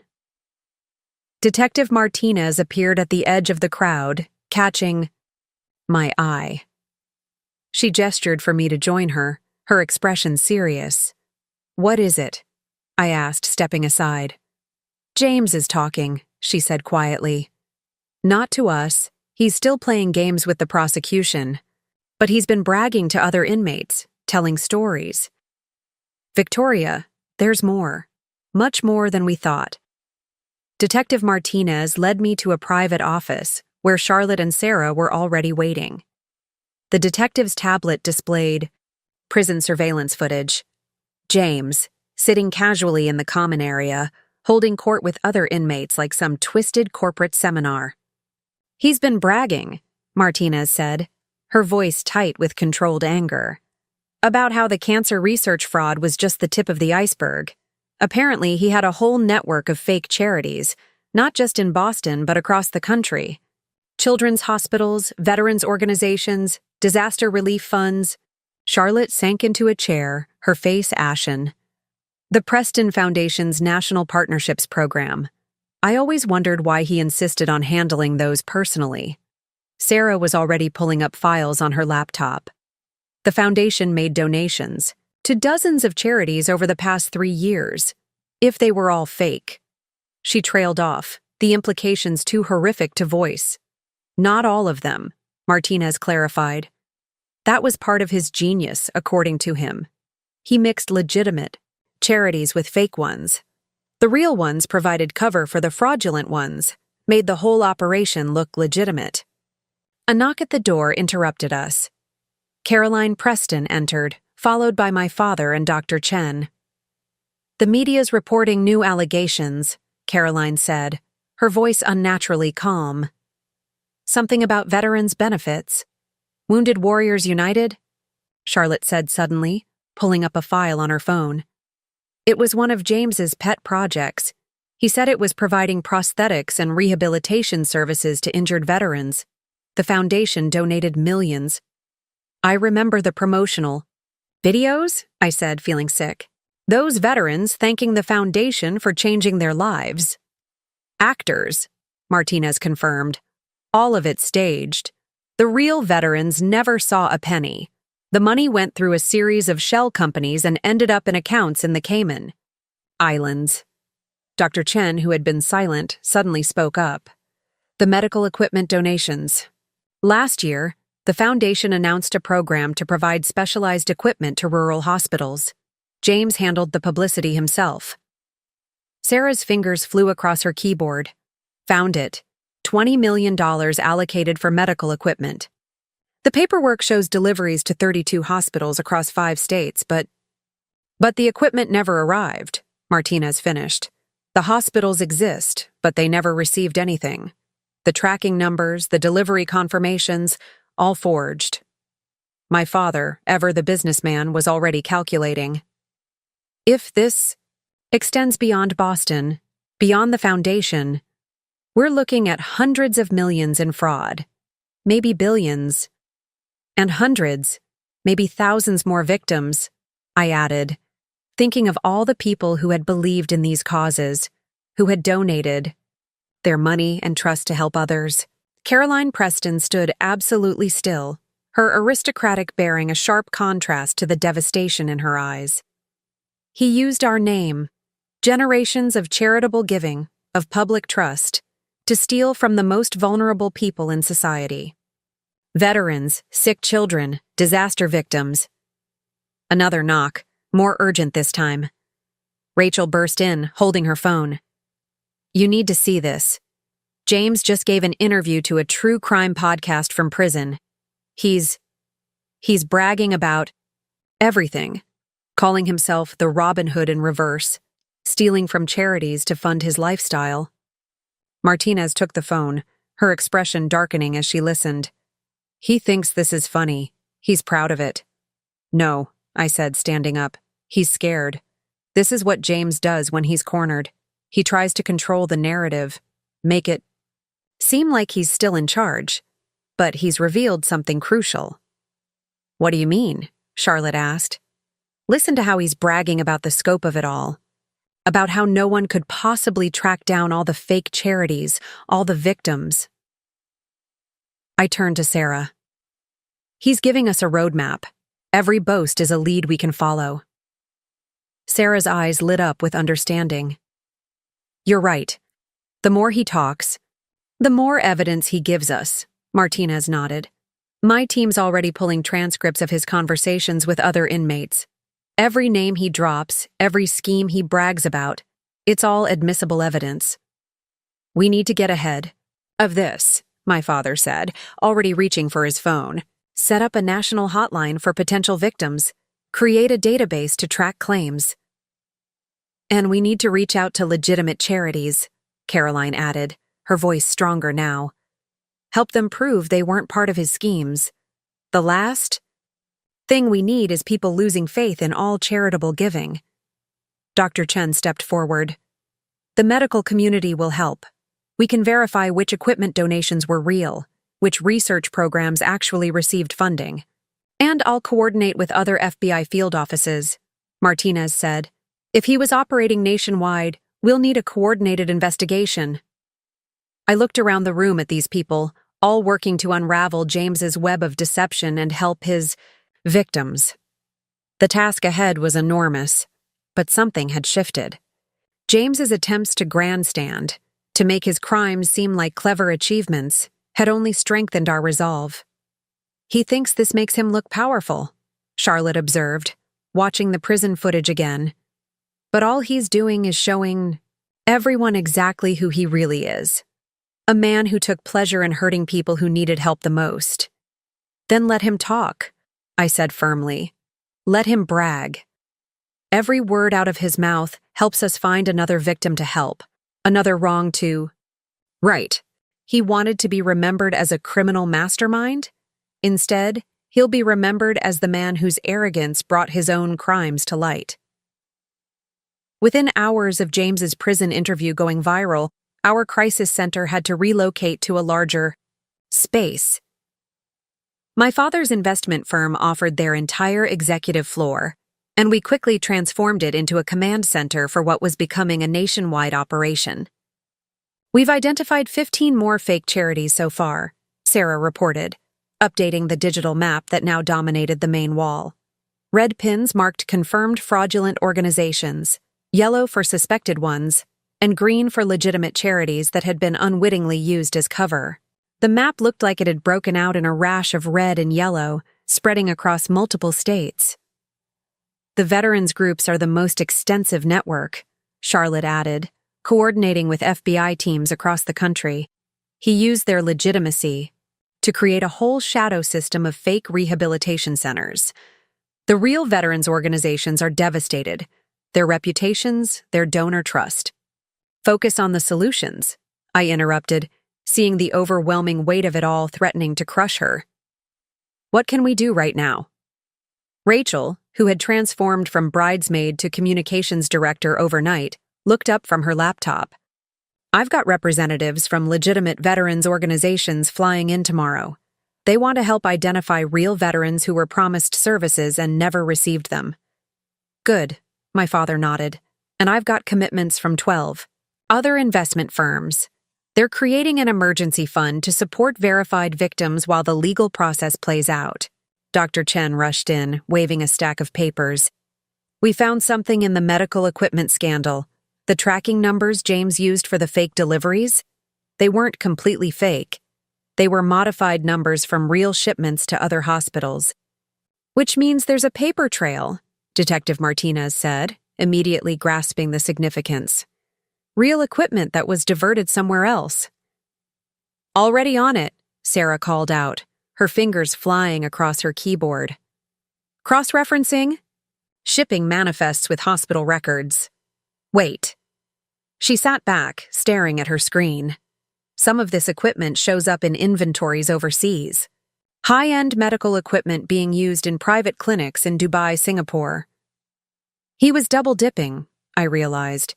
Taking donations for equipment that never reached American hospitals, then selling the real equipment internationally for a profit. Caroline Preston, who had been quietly working the phones with her society connections, set down her phone with a sharp click. It gets worse, she said, her voice tight. I just heard from Margot Whitfield. Her daughter's cancer treatment center? The one that supposedly received specialized equipment from our foundation? They've been using refurbished machines that were supposed to have been retired years ago. The implications hit everyone at once. Dr. Chen turned pale. If they've been using outdated equipment for cancer treatment. Get me a list of every hospital that was supposed to receive equipment, Martinez ordered. We need to check what they're actually using, what kind of treatments they've been providing. And we need to do it without causing panic, Rachel added. These hospitals are treating vulnerable patients. We can't just burst in announcing their equipment might be compromised. We handle it in phases, my father said, his business acumen kicking in. First, discrete equipment audits. Then, bring in the hospital administrators. Finally, coordinate with health authorities for any necessary patient notifications. A young FBI agent burst into the room. Detective Martinez, we've got something. From the prison. James was making calls, even after his arrest, using other inmates' phone privileges. Track every call, Martinez ordered, and get me everything you can on international medical equipment sales from the past 3 years. I watched as the team mobilized, each person tackling a different aspect of the expanding crisis. What had started as a wedding day revelation had grown into something that would affect thousands of lives across the country. Victoria, Rachel called softly. CNN is asking for an interview. They want to talk to the bride who exposed it all. No, I said firmly. This isn't about me or my wedding anymore. It's about the victims. Tell them we'll provide detailed information about the victim support hotline and the verification process for claims. The story needs to be about helping people, not about dramatic revelations. Charlotte looked up from her work with a slight smile. James would hate that. He wanted this to be about him, his cleverness, his schemes. Instead, it's becoming about people coming together to help his victims. Caroline, who had been unusually quiet, suddenly spoke up. I just realized something. The Preston name has been associated with philanthropy for 3 generations. James didn't just steal money. He stole the trust people had in charitable giving itself. Then we rebuild that trust, I said, moving to the map. Every red pin, every fake charity, we replace it with real help. Legitimate organizations, transparent operations, verified results. It won't be quick, my father warned, or easy. Some of these victims have lost everything. Then we take as long as it needs, I replied. James spent years building this web of deception. We'll spend as long as it takes to make it right. Dr. Chen, who had been examining hospital records, looked up. The first step is admitting there's a problem.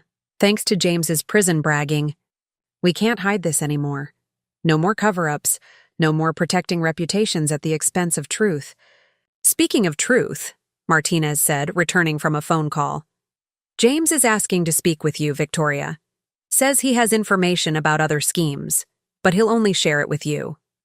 The room fell silent, all eyes turning to me. I thought about James, sitting in his prison cell, still trying to manipulate, still trying to control the narrative.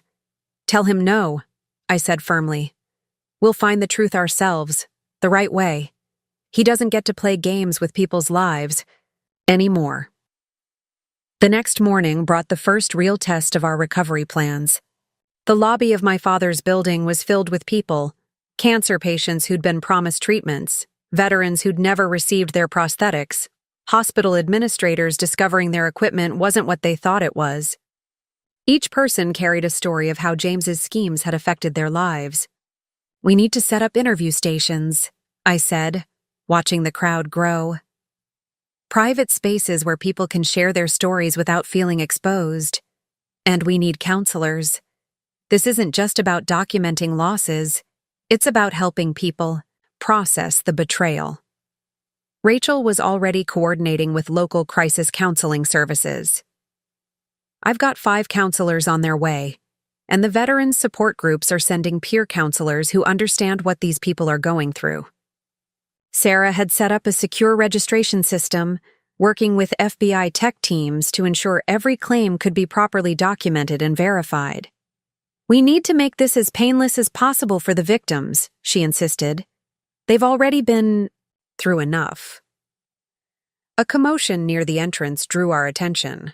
A group of reporters had followed a woman inside, someone I recognized from James's prison interview broadcasts. That's Margaret Chen, Charlotte whispered.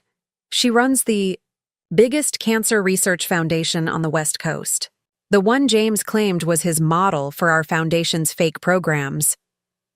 Margaret Chen strode through the lobby, ignoring the reporter's questions.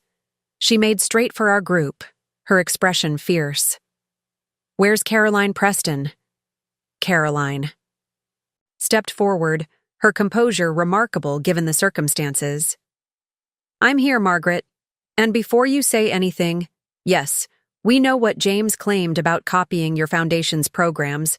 We're already working to verify which programs were real and which were fraudulent. This isn't about verification, Margaret replied. This is about the patients. Your son's interview has people questioning every cancer research program in the country. Donors are freezing funds, demanding audits.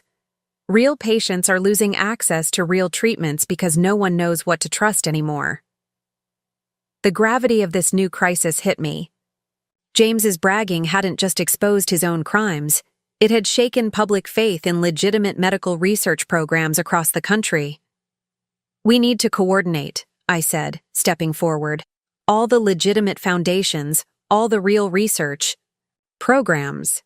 We need to create a unified verification system. Complete transparency. Margaret turned to me, her expression softening slightly. You're the bride, the one who exposed it all. I'm just someone who found the truth, I replied. But right now, we need to focus on helping everyone affected by James's lies, including the legitimate organizations suffering from guilt by association. Dr. Chen joined us, carrying a stack of medical files. We've started documenting every real research program that was used as cover for James's fake ones. If we can show exactly how he manipulated legitimate work. It's not enough, Margaret interrupted. We need something bigger. A complete overhaul of how medical charities operate and report their work. New standards for transparency, independent verification, real-time tracking of funds. I can help with that, my father offered. My firm has connections with accounting oversight boards, regulatory agencies.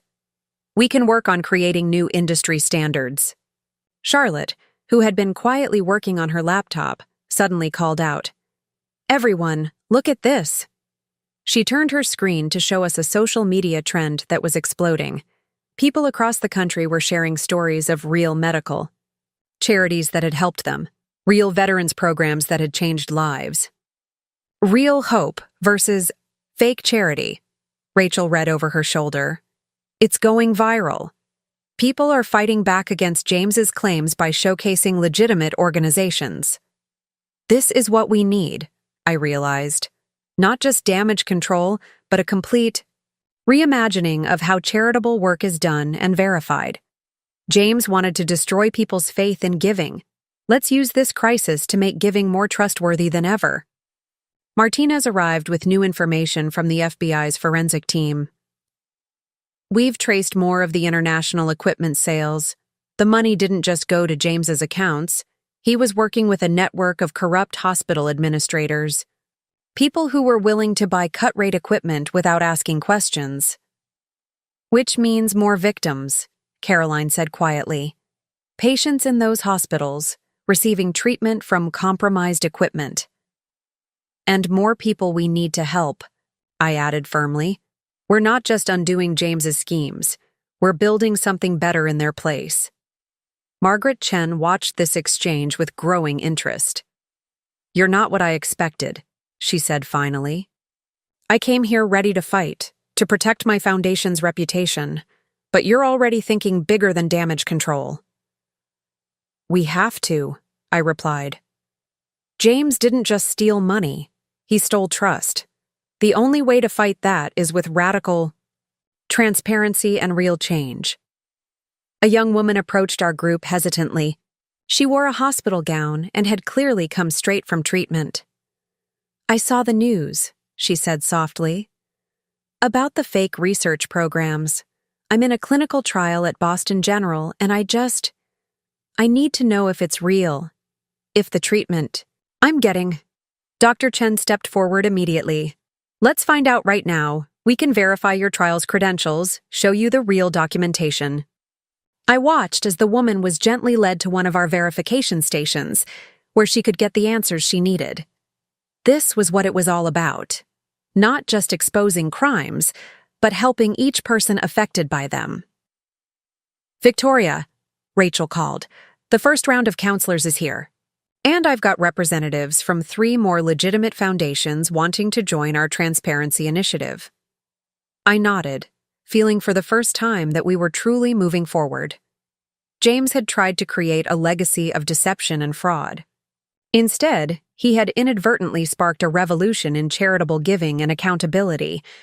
The transparency initiative gained momentum faster than anyone expected. By the end of the week, our command center had become the headquarters for what the media was calling the Clear Light Movement, a coalition of legitimate charities, medical institutions, and oversight organizations working to transform how charitable giving operated.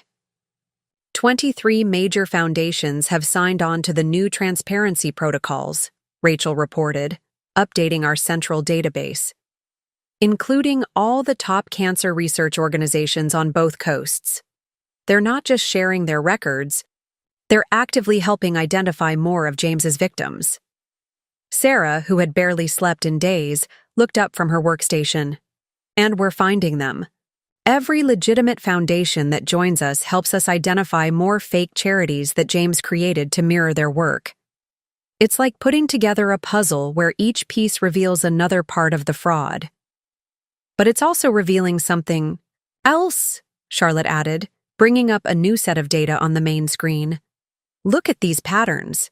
James didn't just copy legitimate charities. He studied them, found their weak points, their reporting gaps. In a twisted way, he's shown us exactly where the system was vulnerable. I watched as real-time updates flowed across our screens. New victims coming forward, new foundations joining the initiative, new protocols being implemented. What had started as exposure of one man's crimes had sparked a complete reformation of charitable oversight. "Victoria," my father called from his office. "We've got the first draft of the new verification framework. The Accounting Oversight Board fast-tracked it based on what we've learned from James's schemes. The framework was elegant in its simplicity. Real-time fund tracking, blockchain verification of donations, independent auditing requirements, and public access to all non-confidential data.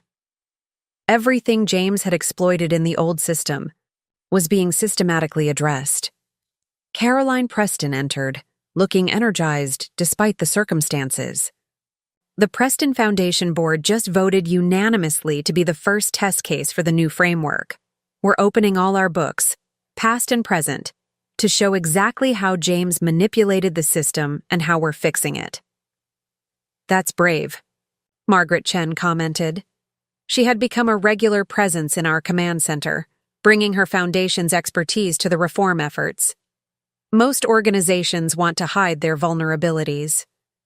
You're choosing to expose yours to help others. "The Preston name needs to stand for something different now," Caroline replied firmly. "Not just wealth and social status, but genuine transparency and accountability." A commotion near the reception area caught our attention.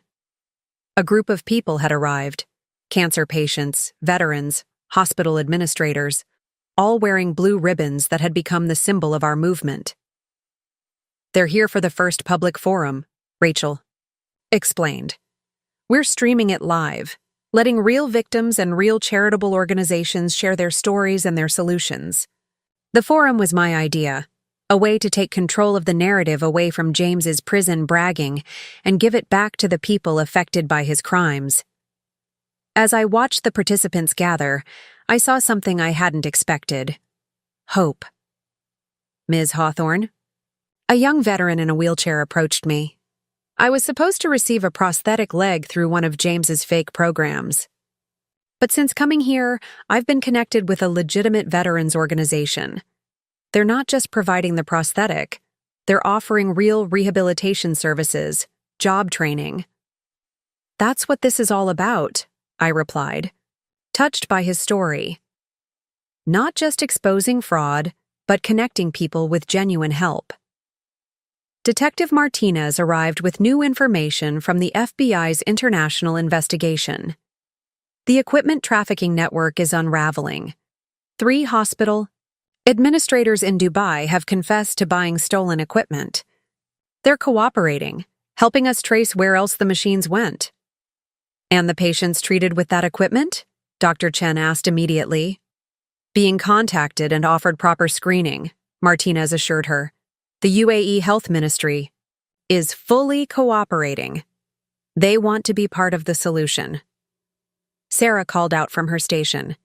"Breaking news from the West Coast. The California State Medical Board is adopting our verification protocols for all charitable medical programs in the state. They're citing our work here as the new gold standard." "James would hate this," Charlotte observed with a hint of satisfaction. "He thought exposing his crimes would destroy people's faith in charitable giving. Instead, it's making the whole system stronger." The public forum was about to begin. As I watched the participants take their seats, victims becoming advocates, administrators becoming reformers, foundations becoming pioneers of transparency, I felt a shift in the energy of the room. These people had all been hurt by James's schemes. but they were choosing to transform their pain into progress. "Ready for your opening remarks?" Rachel asked, handing me my notes. I looked down at the prepared speech, then set it aside. "I'm going to speak from the heart," I said, "about how exposing one man's betrayal led to thousands of people choosing to be better, to build something stronger." As I stepped up to the podium, facing not just the people in the room, but the cameras streaming our message worldwide, I realized that this was what justice really looked like. Not just punishment for crimes committed, but positive change growing from the ashes of betrayal. "Today," I began, "we're not just talking about what was stolen from us. We're talking about what we're building together, a system where trust is earned through transparency, where giving is protected by verification, and where every act of charity creates a clear light that fraud cannot hide in." 1 month after my would-be wedding day, I stood in the newly established Transparency Center, watching as real-time data flowed across the wall of screens. What had started in a crisis management room had evolved into a permanent institution dedicated to monitoring and verifying charitable activities across the country. 642 foundations have now adopted the new protocols, Sarah announced, her voice carrying a note of pride. She'd been appointed head of our technical oversight division, her experience in uncovering James's fraud making her uniquely qualified. Every day, more organizations are voluntarily opening their books. Charlotte, who had transformed from James's betrayed sister into a leading advocate for financial accountability, pulled up a new set of statistics. "Look at these donation patterns. Despite James's attempts to destroy public trust, charitable giving has actually increased. People aren't giving less, they're giving smarter. Because now they can see exactly where their money goes," my father added. He'd devoted significant resources from his investment firm to developing the tracking technology.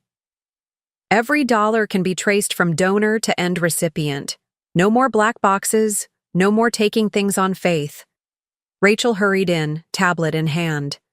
The Senate committee just announced hearings on charitable oversight reform.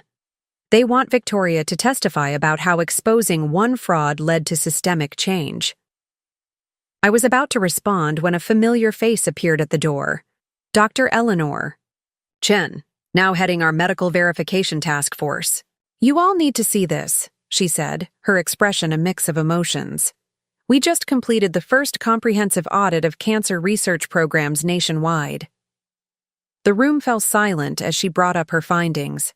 The data told a story none of us had expected. James's fraud actually helped us identify dozens of smaller-scale deceptions in other programs, she explained. Not huge conspiracies like his, but inefficiencies, misallocations, administrative bloat. By fixing these issues, we've managed to redirect over $100 million back into actual research. Caroline Preston, who had thrown herself into reform, efforts to redeem her family name, looked up from her own work. The Preston Foundation's new scholarship program just cleared final verification. Real students, real needs, real oversight. Everything James pretended to do, we're now actually doing. "Ms. Hawthorne?" A young intern appeared with an urgent message. "There's someone here from the Veterans Affairs Office. They say it's important." The VA representative turned out to be a retired Marine colonel named Henderson. He carried himself with military precision but had kind eyes. "I've been reviewing your work here," he said, getting straight to the point. "The way you've transformed charitable oversight. We want to implement similar protocols for all veteran service organizations." "That's a massive undertaking," I cautioned. "The veterans services sector is huge." "And rife with opportunities for fraud," he finished. James Preston wasn't the first to exploit veterans, and he won't be the last. But your transparency protocols could help us prevent future scams. As if to underscore his point, Detective Martinez chose that moment to deliver her latest update. We've identified another network of fake veterans charities in the Midwest, not connected to James but using similar methods. The difference is, thanks to your new verification system, we caught it before they could do serious damage. The implications were clear. The reforms we'd implemented weren't just cleaning up James's mess, they were preventing new frauds from taking root. "Victoria," Rachel called softly. "The media's here for the monthly briefing. They're asking about James again. He's given another interview from prison." "Let me guess," I said wearily. "Still bragging about how clever his schemes were?" "Actually, no," Rachel replied, looking surprised. "He's complaining that no one's talking about him anymore. All the coverage is about the reforms, the improvements, the lives being helped. He's becoming a footnote in his own story." A small smile crossed Charlotte's face. That's the worst punishment for James. Not prison time or asset seizure, but irrelevance.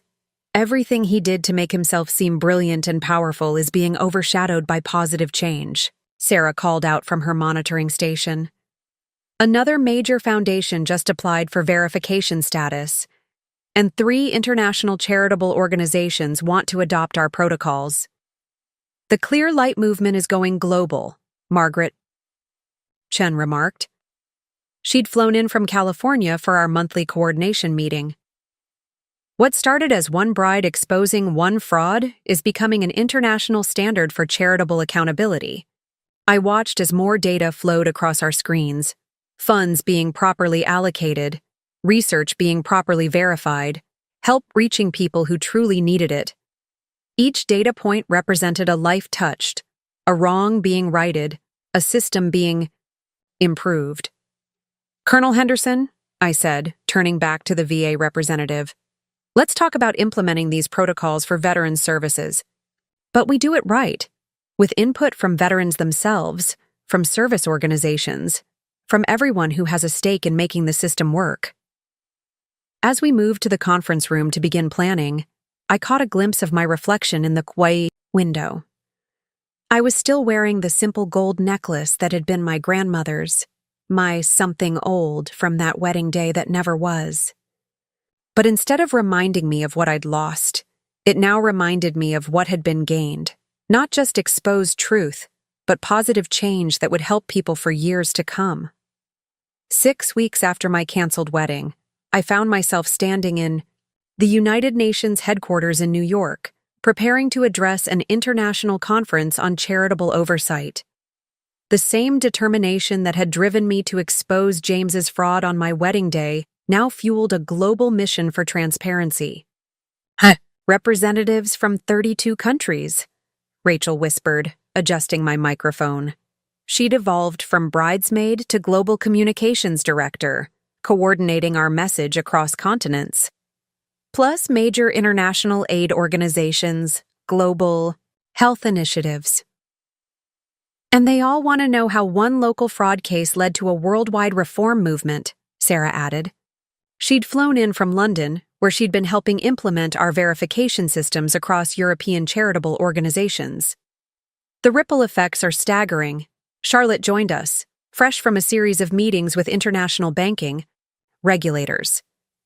"We've identified similar fraud patterns in charitable organizations across 4 continents. Not as extensive as James's network, but using the same vulnerabilities in the system." "Which is exactly why we're here," I replied, reviewing my notes one last time. "Every fraud we expose, every weakness we find, helps us build stronger protections." Detective Martinez, now heading an international task force on charitable fraud, arrived with urgent news. "The World Health Organization just signed on to our protocols. They're implementing our verification system for all their global health initiatives." The implications were enormous. The WHO's adoption of our standards would affect healthcare delivery in developing nations worldwide. What had started as exposing one man's betrayal was now transforming how humanitarian aid was managed globally. "Ms. Hawthorne?" A UN official appeared. "Secretary General Watson would like a word before your address." In a private meeting room, The Secretary General, a dignified woman with steel gray hair, got straight to the point. Your transparency initiative has exposed something we've long suspected but couldn't prove. Systematic fraud in international aid distribution. The protocols you developed for tracking James Preston's crimes. They're exactly what we need. On a global scale. We're finding that fraud doesn't stop at borders, I replied. When we started tracking James's international equipment sales, we uncovered entire networks of corruption in medical supply chains. Precisely, she nodded. And that's why we've convened this conference. We need your expertise, your systems, your experience in converting crisis into reform. Dr. Chen, who had been quietly documenting international medical equipment fraud, spoke up from where she'd been reviewing data. We've already seen results. Since implementing the clear light protocols in European medical charities, we've recovered over $200 million in misappropriated funds. That money is now being properly directed to patient care. Caroline Preston entered, her elegant appearance belying her fierce dedication to reform. She'd been working with international society figures, leveraging old social connections to promote transparency and global philanthropy. The European Union is considering legislation, she announced, making our verification protocols mandatory for all charitable organizations operating within their jurisdiction. A commotion outside drew our attention. Through the glass walls, we could see a group of people gathering, representatives from international aid organizations, all wearing the blue ribbons that had become our movement's symbol. They're here for the afternoon session, Rachel explained. Aid workers from crisis zones worldwide. They've been dealing with fraud and corruption for years, but now they have tools to fight it. Sarah's tablet chimed with an urgent update. Breaking news from Asia.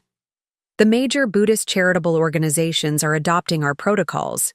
They're calling it the Path of Clear Light, linking our transparency movement to traditional values of honesty and compassion. The symbolism wasn't lost on any of us. What had begun as exposing a personal betrayal had resonated with universal values across cultures. Victoria, Charlotte called softly, there's something else you should see. She pulled up a news feed on her laptop. James gave another interview. I waited for the familiar surge of anger, but it didn't come. Instead, I felt a strange sense of pity as I watched my former fiancé, still trying to maintain his image of cleverness from behind prison walls. He's claiming he meant for this to happen, Rachel said, reading the transcript. Says he deliberately left trails to expose weaknesses in the system. That he's the real catalyst for reform. Let him claim what he wants, I replied. The truth is in the results. Real people getting real help, real organizations operating with real transparency. His motives don't matter anymore. The UN official reappeared. Ms. Hawthorne, they're ready for you in the main assembly. As I walked toward the podium, I thought about how far we'd come from that summer day in Boston. The wedding dress was now in an evidence locker. The cathedral where James's crimes were exposed was just another place of worship, but the movement that began there had taken on a life of its own. Looking out at the assembled delegates, representatives from nations rich and poor, from organizations large and small, all united in the pursuit of transparent charitable giving, I realized that this was what real justice looked like. Not just punishing one man's crimes, but transforming the systems that made those crimes possible. Ladies and gentlemen, I began, my voice steady. We gather here not to discuss a single fraud case, but to seize an opportunity for global change. What we learned from exposing one man's betrayal has given us the tools to protect millions of vulnerable people worldwide. The clear light of transparency knows no borders, and neither should our commitment to reform. 2 months after the UN conference, the Transparency Center had become a hub of global reform. What began in a crisis management room now occupied an entire floor of a downtown Boston office building, with satellite offices opening in London, Singapore, and Geneva. On this particular morning, I stood watching teams of international coordinators, tracking charitable activities across time zones. The numbers just came in from the Asian Pacific region, Sarah announced, bringing up a holographic display that showed real-time fund tracking across continents. Verified charitable giving has increased by 300% since implementing our protocols. People trust the system now that they can see exactly where their donations go. Charlotte, who had just returned from establishing our European Oversight Division, added another layer to the display. "Look at this pattern," she pointed to a cluster of data points. "Every time we implement verification in a new region, we first uncover fraud, then see a surge in legitimate giving. It's like cleaning out an infection before healing can begin." "Ms. Hawthorne?" A young analyst approached with urgency. "We've got something unusual from the African deployment." The tracking system flagged a pattern similar to James's medical equipment scheme. My heart tightened, not from pain anymore, but from determination. "Show me." The analyst pulled up a complex web of transactions. Someone was trying to divert medical supplies meant for rural clinics. But here's the thing. The system caught it before any equipment was actually moved. The clear light protocols worked exactly as designed. Rachel appeared with her tablet, already coordinating with international media. "This is perfect timing. We've got journalists asking for success stories, concrete examples of how the reforms are preventing fraud, not just exposing it." Dr. Chen, who now led our Global Medical Verification Task Force, joined the discussion.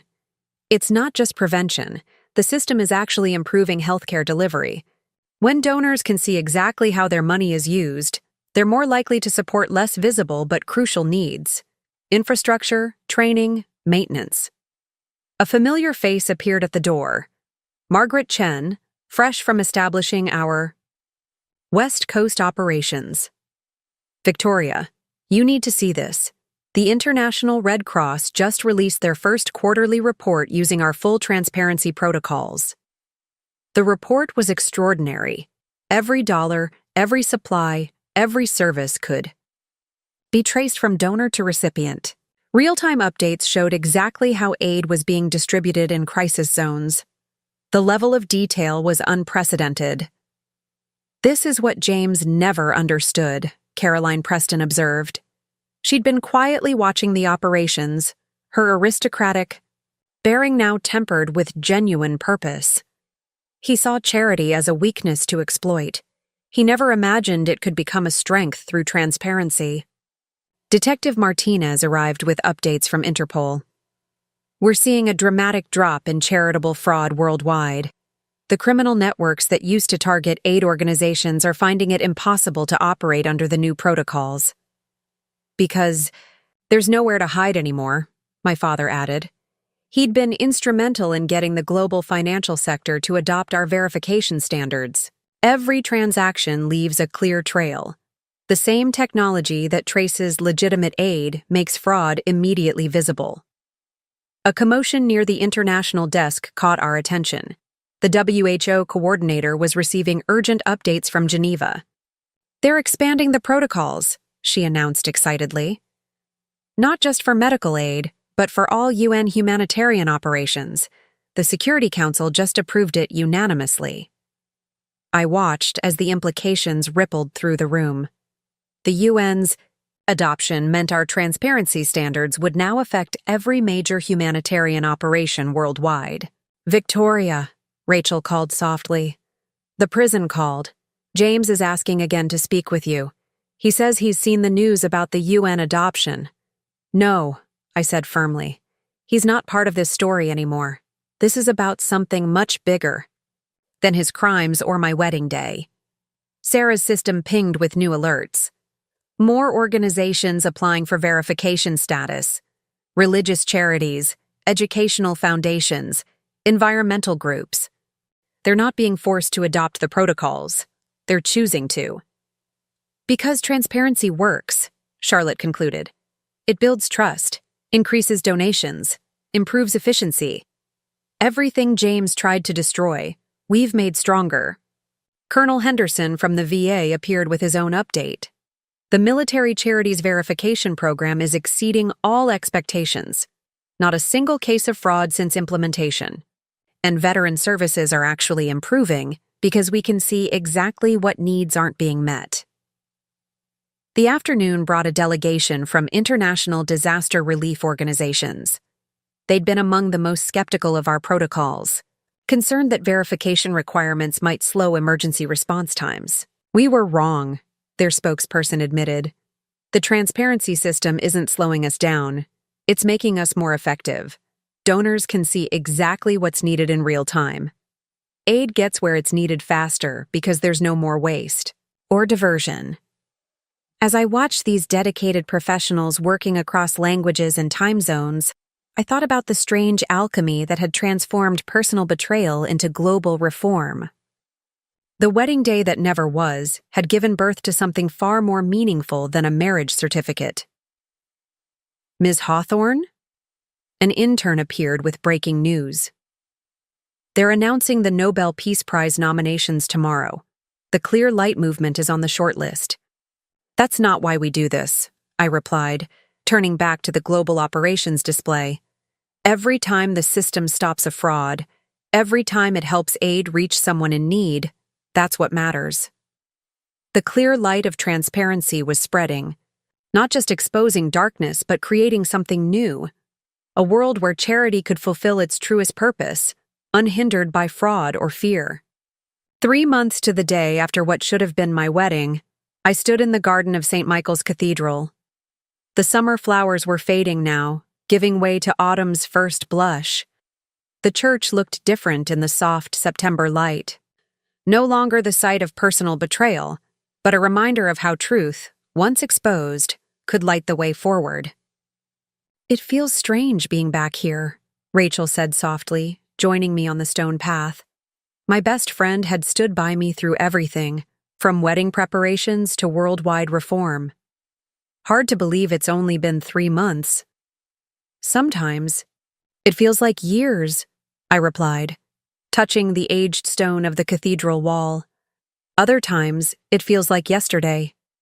Charlotte appeared, carrying files from our latest international coordination meeting. The final numbers are in from the global audit. Want to know how much fraud the Clearlight protocols have prevented in 3 months? Before she could share the figures, Sarah rushed out of the church where she'd been setting up for tomorrow's International Charitable Oversight Conference. You all need to see this. James just released a statement through his lawyers. My stomach didn't clench anymore at the mention of his name. The man who had nearly become my husband was now little, more than a cautionary tale. His attempts at manipulation rendered powerless by the very systems his crimes had inspired us to create. He's finally admitting everything. Sarah continued reading from her tablet. Not just the fraud schemes we already uncovered, but dozens more we hadn't found yet. Says he wants to contribute to the transparency movement he inadvertently inspired.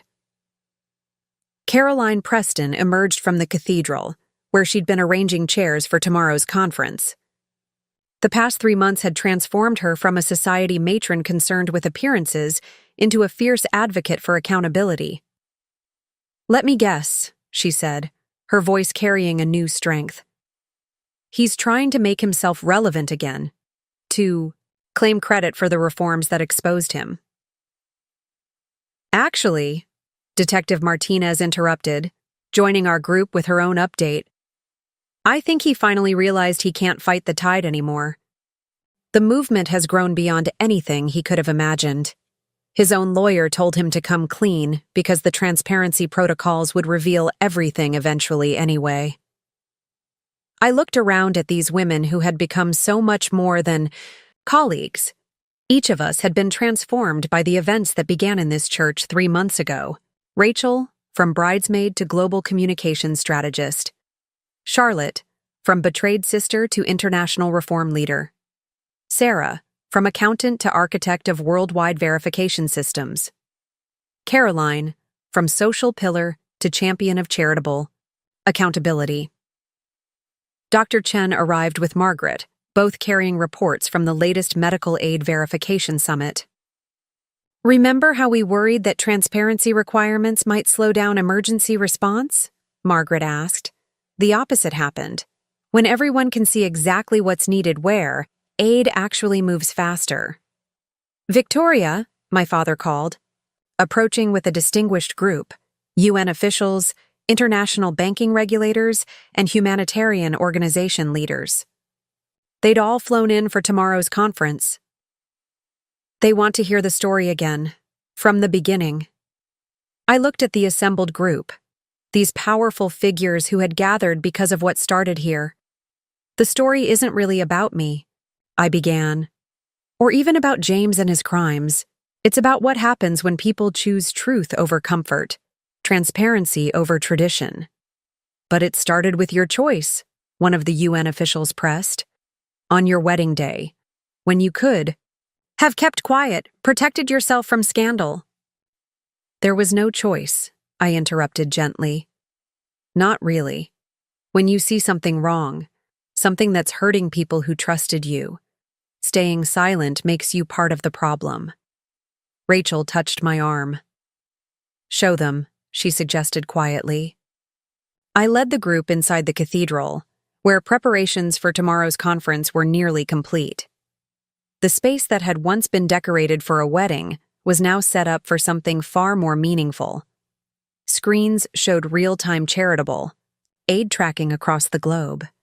Workstations connected verification teams on every continent.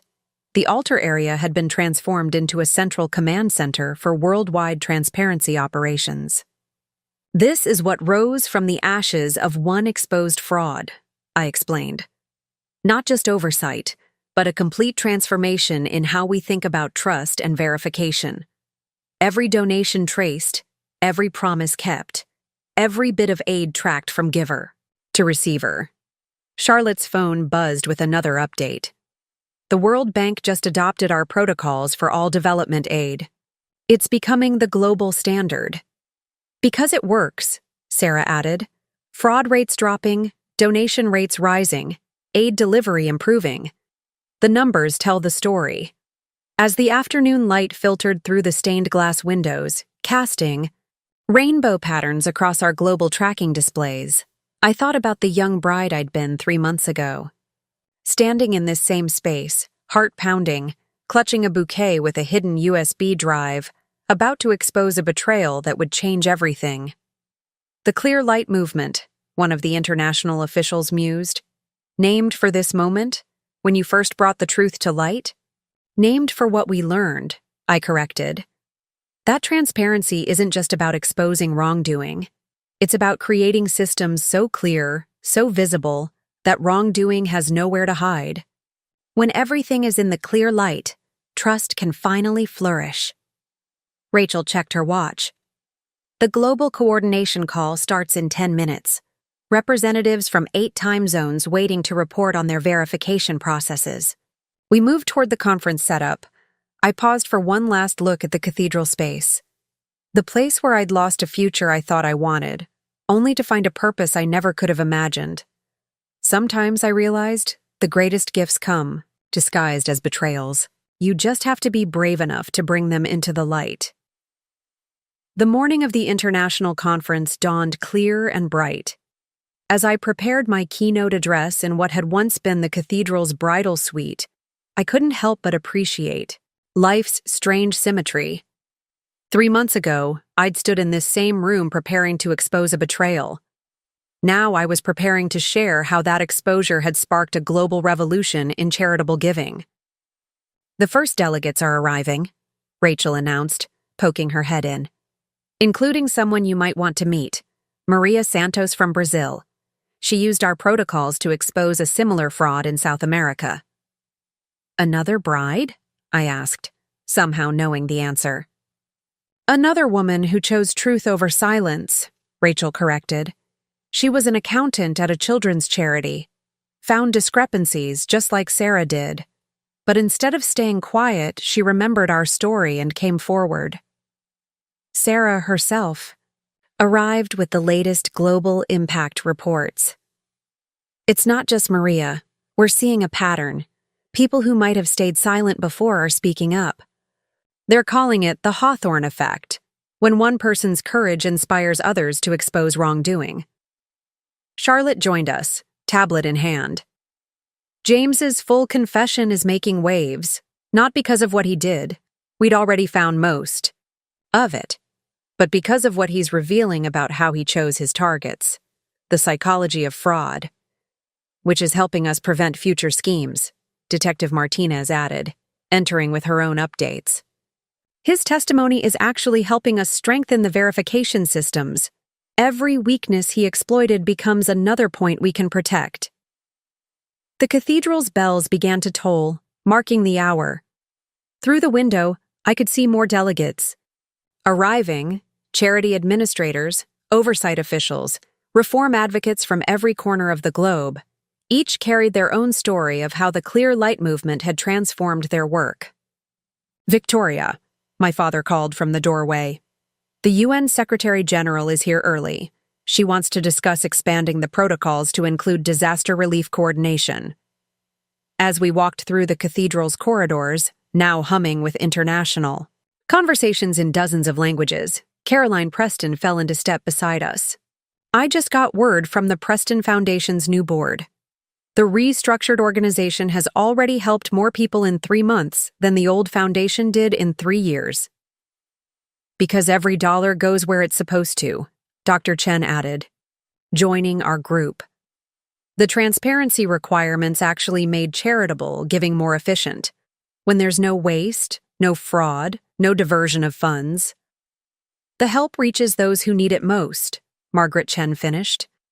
She'd flown in from California to share how the West Coast implementation was revolutionizing medical research funding. We entered the main cathedral space, now transformed into an international conference center. The altar area housed a state-of-the-art command center, monitoring charitable activities worldwide. The pews had been replaced with workstations where verification teams could coordinate across time zones. Screens lined the walls, showing real-time aid distribution and fraud prevention statistics. Maria Santos approached, her eyes bright with purpose. "Ms. Hawthorne," she said in accented English, "your story gave me courage. When I found the fraud in my organization, I thought about you. About how one person's truth can change everything." Before I could respond, Sarah called out from her monitoring station. "New numbers coming in. Global charitable giving has increased by 500% since implementation of the protocols, and fraud attempts are down 92%. Because there's nowhere to hide anymore," Charlotte observed. "The same technology that tracks legitimate aid makes fraud impossible to conceal." Rachel appeared with more updates. As this news sank in, Maria Santos joined us, her eyes bright with purpose. "It's not just the big organizations," she said. "Small charities, local foundations, they're all choosing to adopt the protocols. Not because they have to, but because transparency builds trust, and trust changes everything." The cathedral's bells began to toll, marking the end of the day. The same bells that had once been meant to celebrate my wedding now seemed to be celebrating something far more meaningful: the triumph of truth over deception, of transparency over fraud, of collective good over personal gain. "Ms. Hawthorne?" A young woman approached nervously. "I'm from the National Archives. We'd like to preserve the USB drive, the one from your bouquet, as a symbol of how one person's courage can change the world." I smiled, remembering the weight of that drive hidden among the flowers, the weight of truth waiting to be revealed. "The drive belongs in a museum," I agreed. "But the real legacy isn't in the evidence it contained. It's in what people chose to do with the truth once it was exposed." Rachel checked her phone one last time. "Final update from the prison. James saw the conference coverage. His lawyer says he finally understands. He's not the mastermind of some brilliant scheme anymore. He's just a cautionary tale in a much bigger story of positive change." The last delegates began to leave, I found myself standing in the exact spot where I should have said my wedding vows 3 months ago. The pain of that betrayal had faded, replaced by something stronger.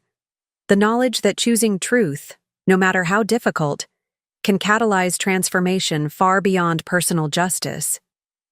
You know, Charlotte said softly, when you exposed James's crimes that day, you didn't just stop a fraud. You started a movement that's helping millions of people worldwide. We all did, I corrected her, looking around at the remarkable group of women who had turned personal pain into global change. Every person who chose to join the fight for transparency, every whistleblower who found the courage to speak up, every organization that chose verification over blind trust, we built this together. Sarah's global monitoring system pinged, one last time. Look at this, she called. Real-time aid delivery tracking shows more people received verified charitable assistance today than in any previous day in recorded history. The system works. It really works. As twilight deepened outside the cathedral windows, I thought about the bride I'd been 3 months ago. Heart racing, hands shaking, about to expose a truth that would change everything. I couldn't have known then that exposing one man's betrayal would lead to a worldwide movement for transparency and accountability. Ready to go? Rachel asked softly. Tomorrow's another big day. The Clear Light Institute launches its global operations. Just one moment, I replied, taking a final look around the cathedral. The space that had witnessed my deepest betrayal had also witnessed the birth of something extraordinary, a movement that proved truth, once exposed to clear light, has the power to transform not just individual lives, but the very way human beings help one another. As we walked out into the gathering dusk, the cathedral bells tolled one final time, but they no longer sounded like an echo of what was lost. Instead, they rang out like a celebration of what had been found, the power of truth to light the way forward, the strength of transparency to build trust, and the ability of one person's courage to inspire positive change around the world. The bride who had walked into this cathedral 3 months ago, planning to expose a betrayal, had no idea she was actually starting a global revolution in charitable giving. But sometimes I realized the greatest victories come not from what we plan, but from what we choose to do when those plans fall apart.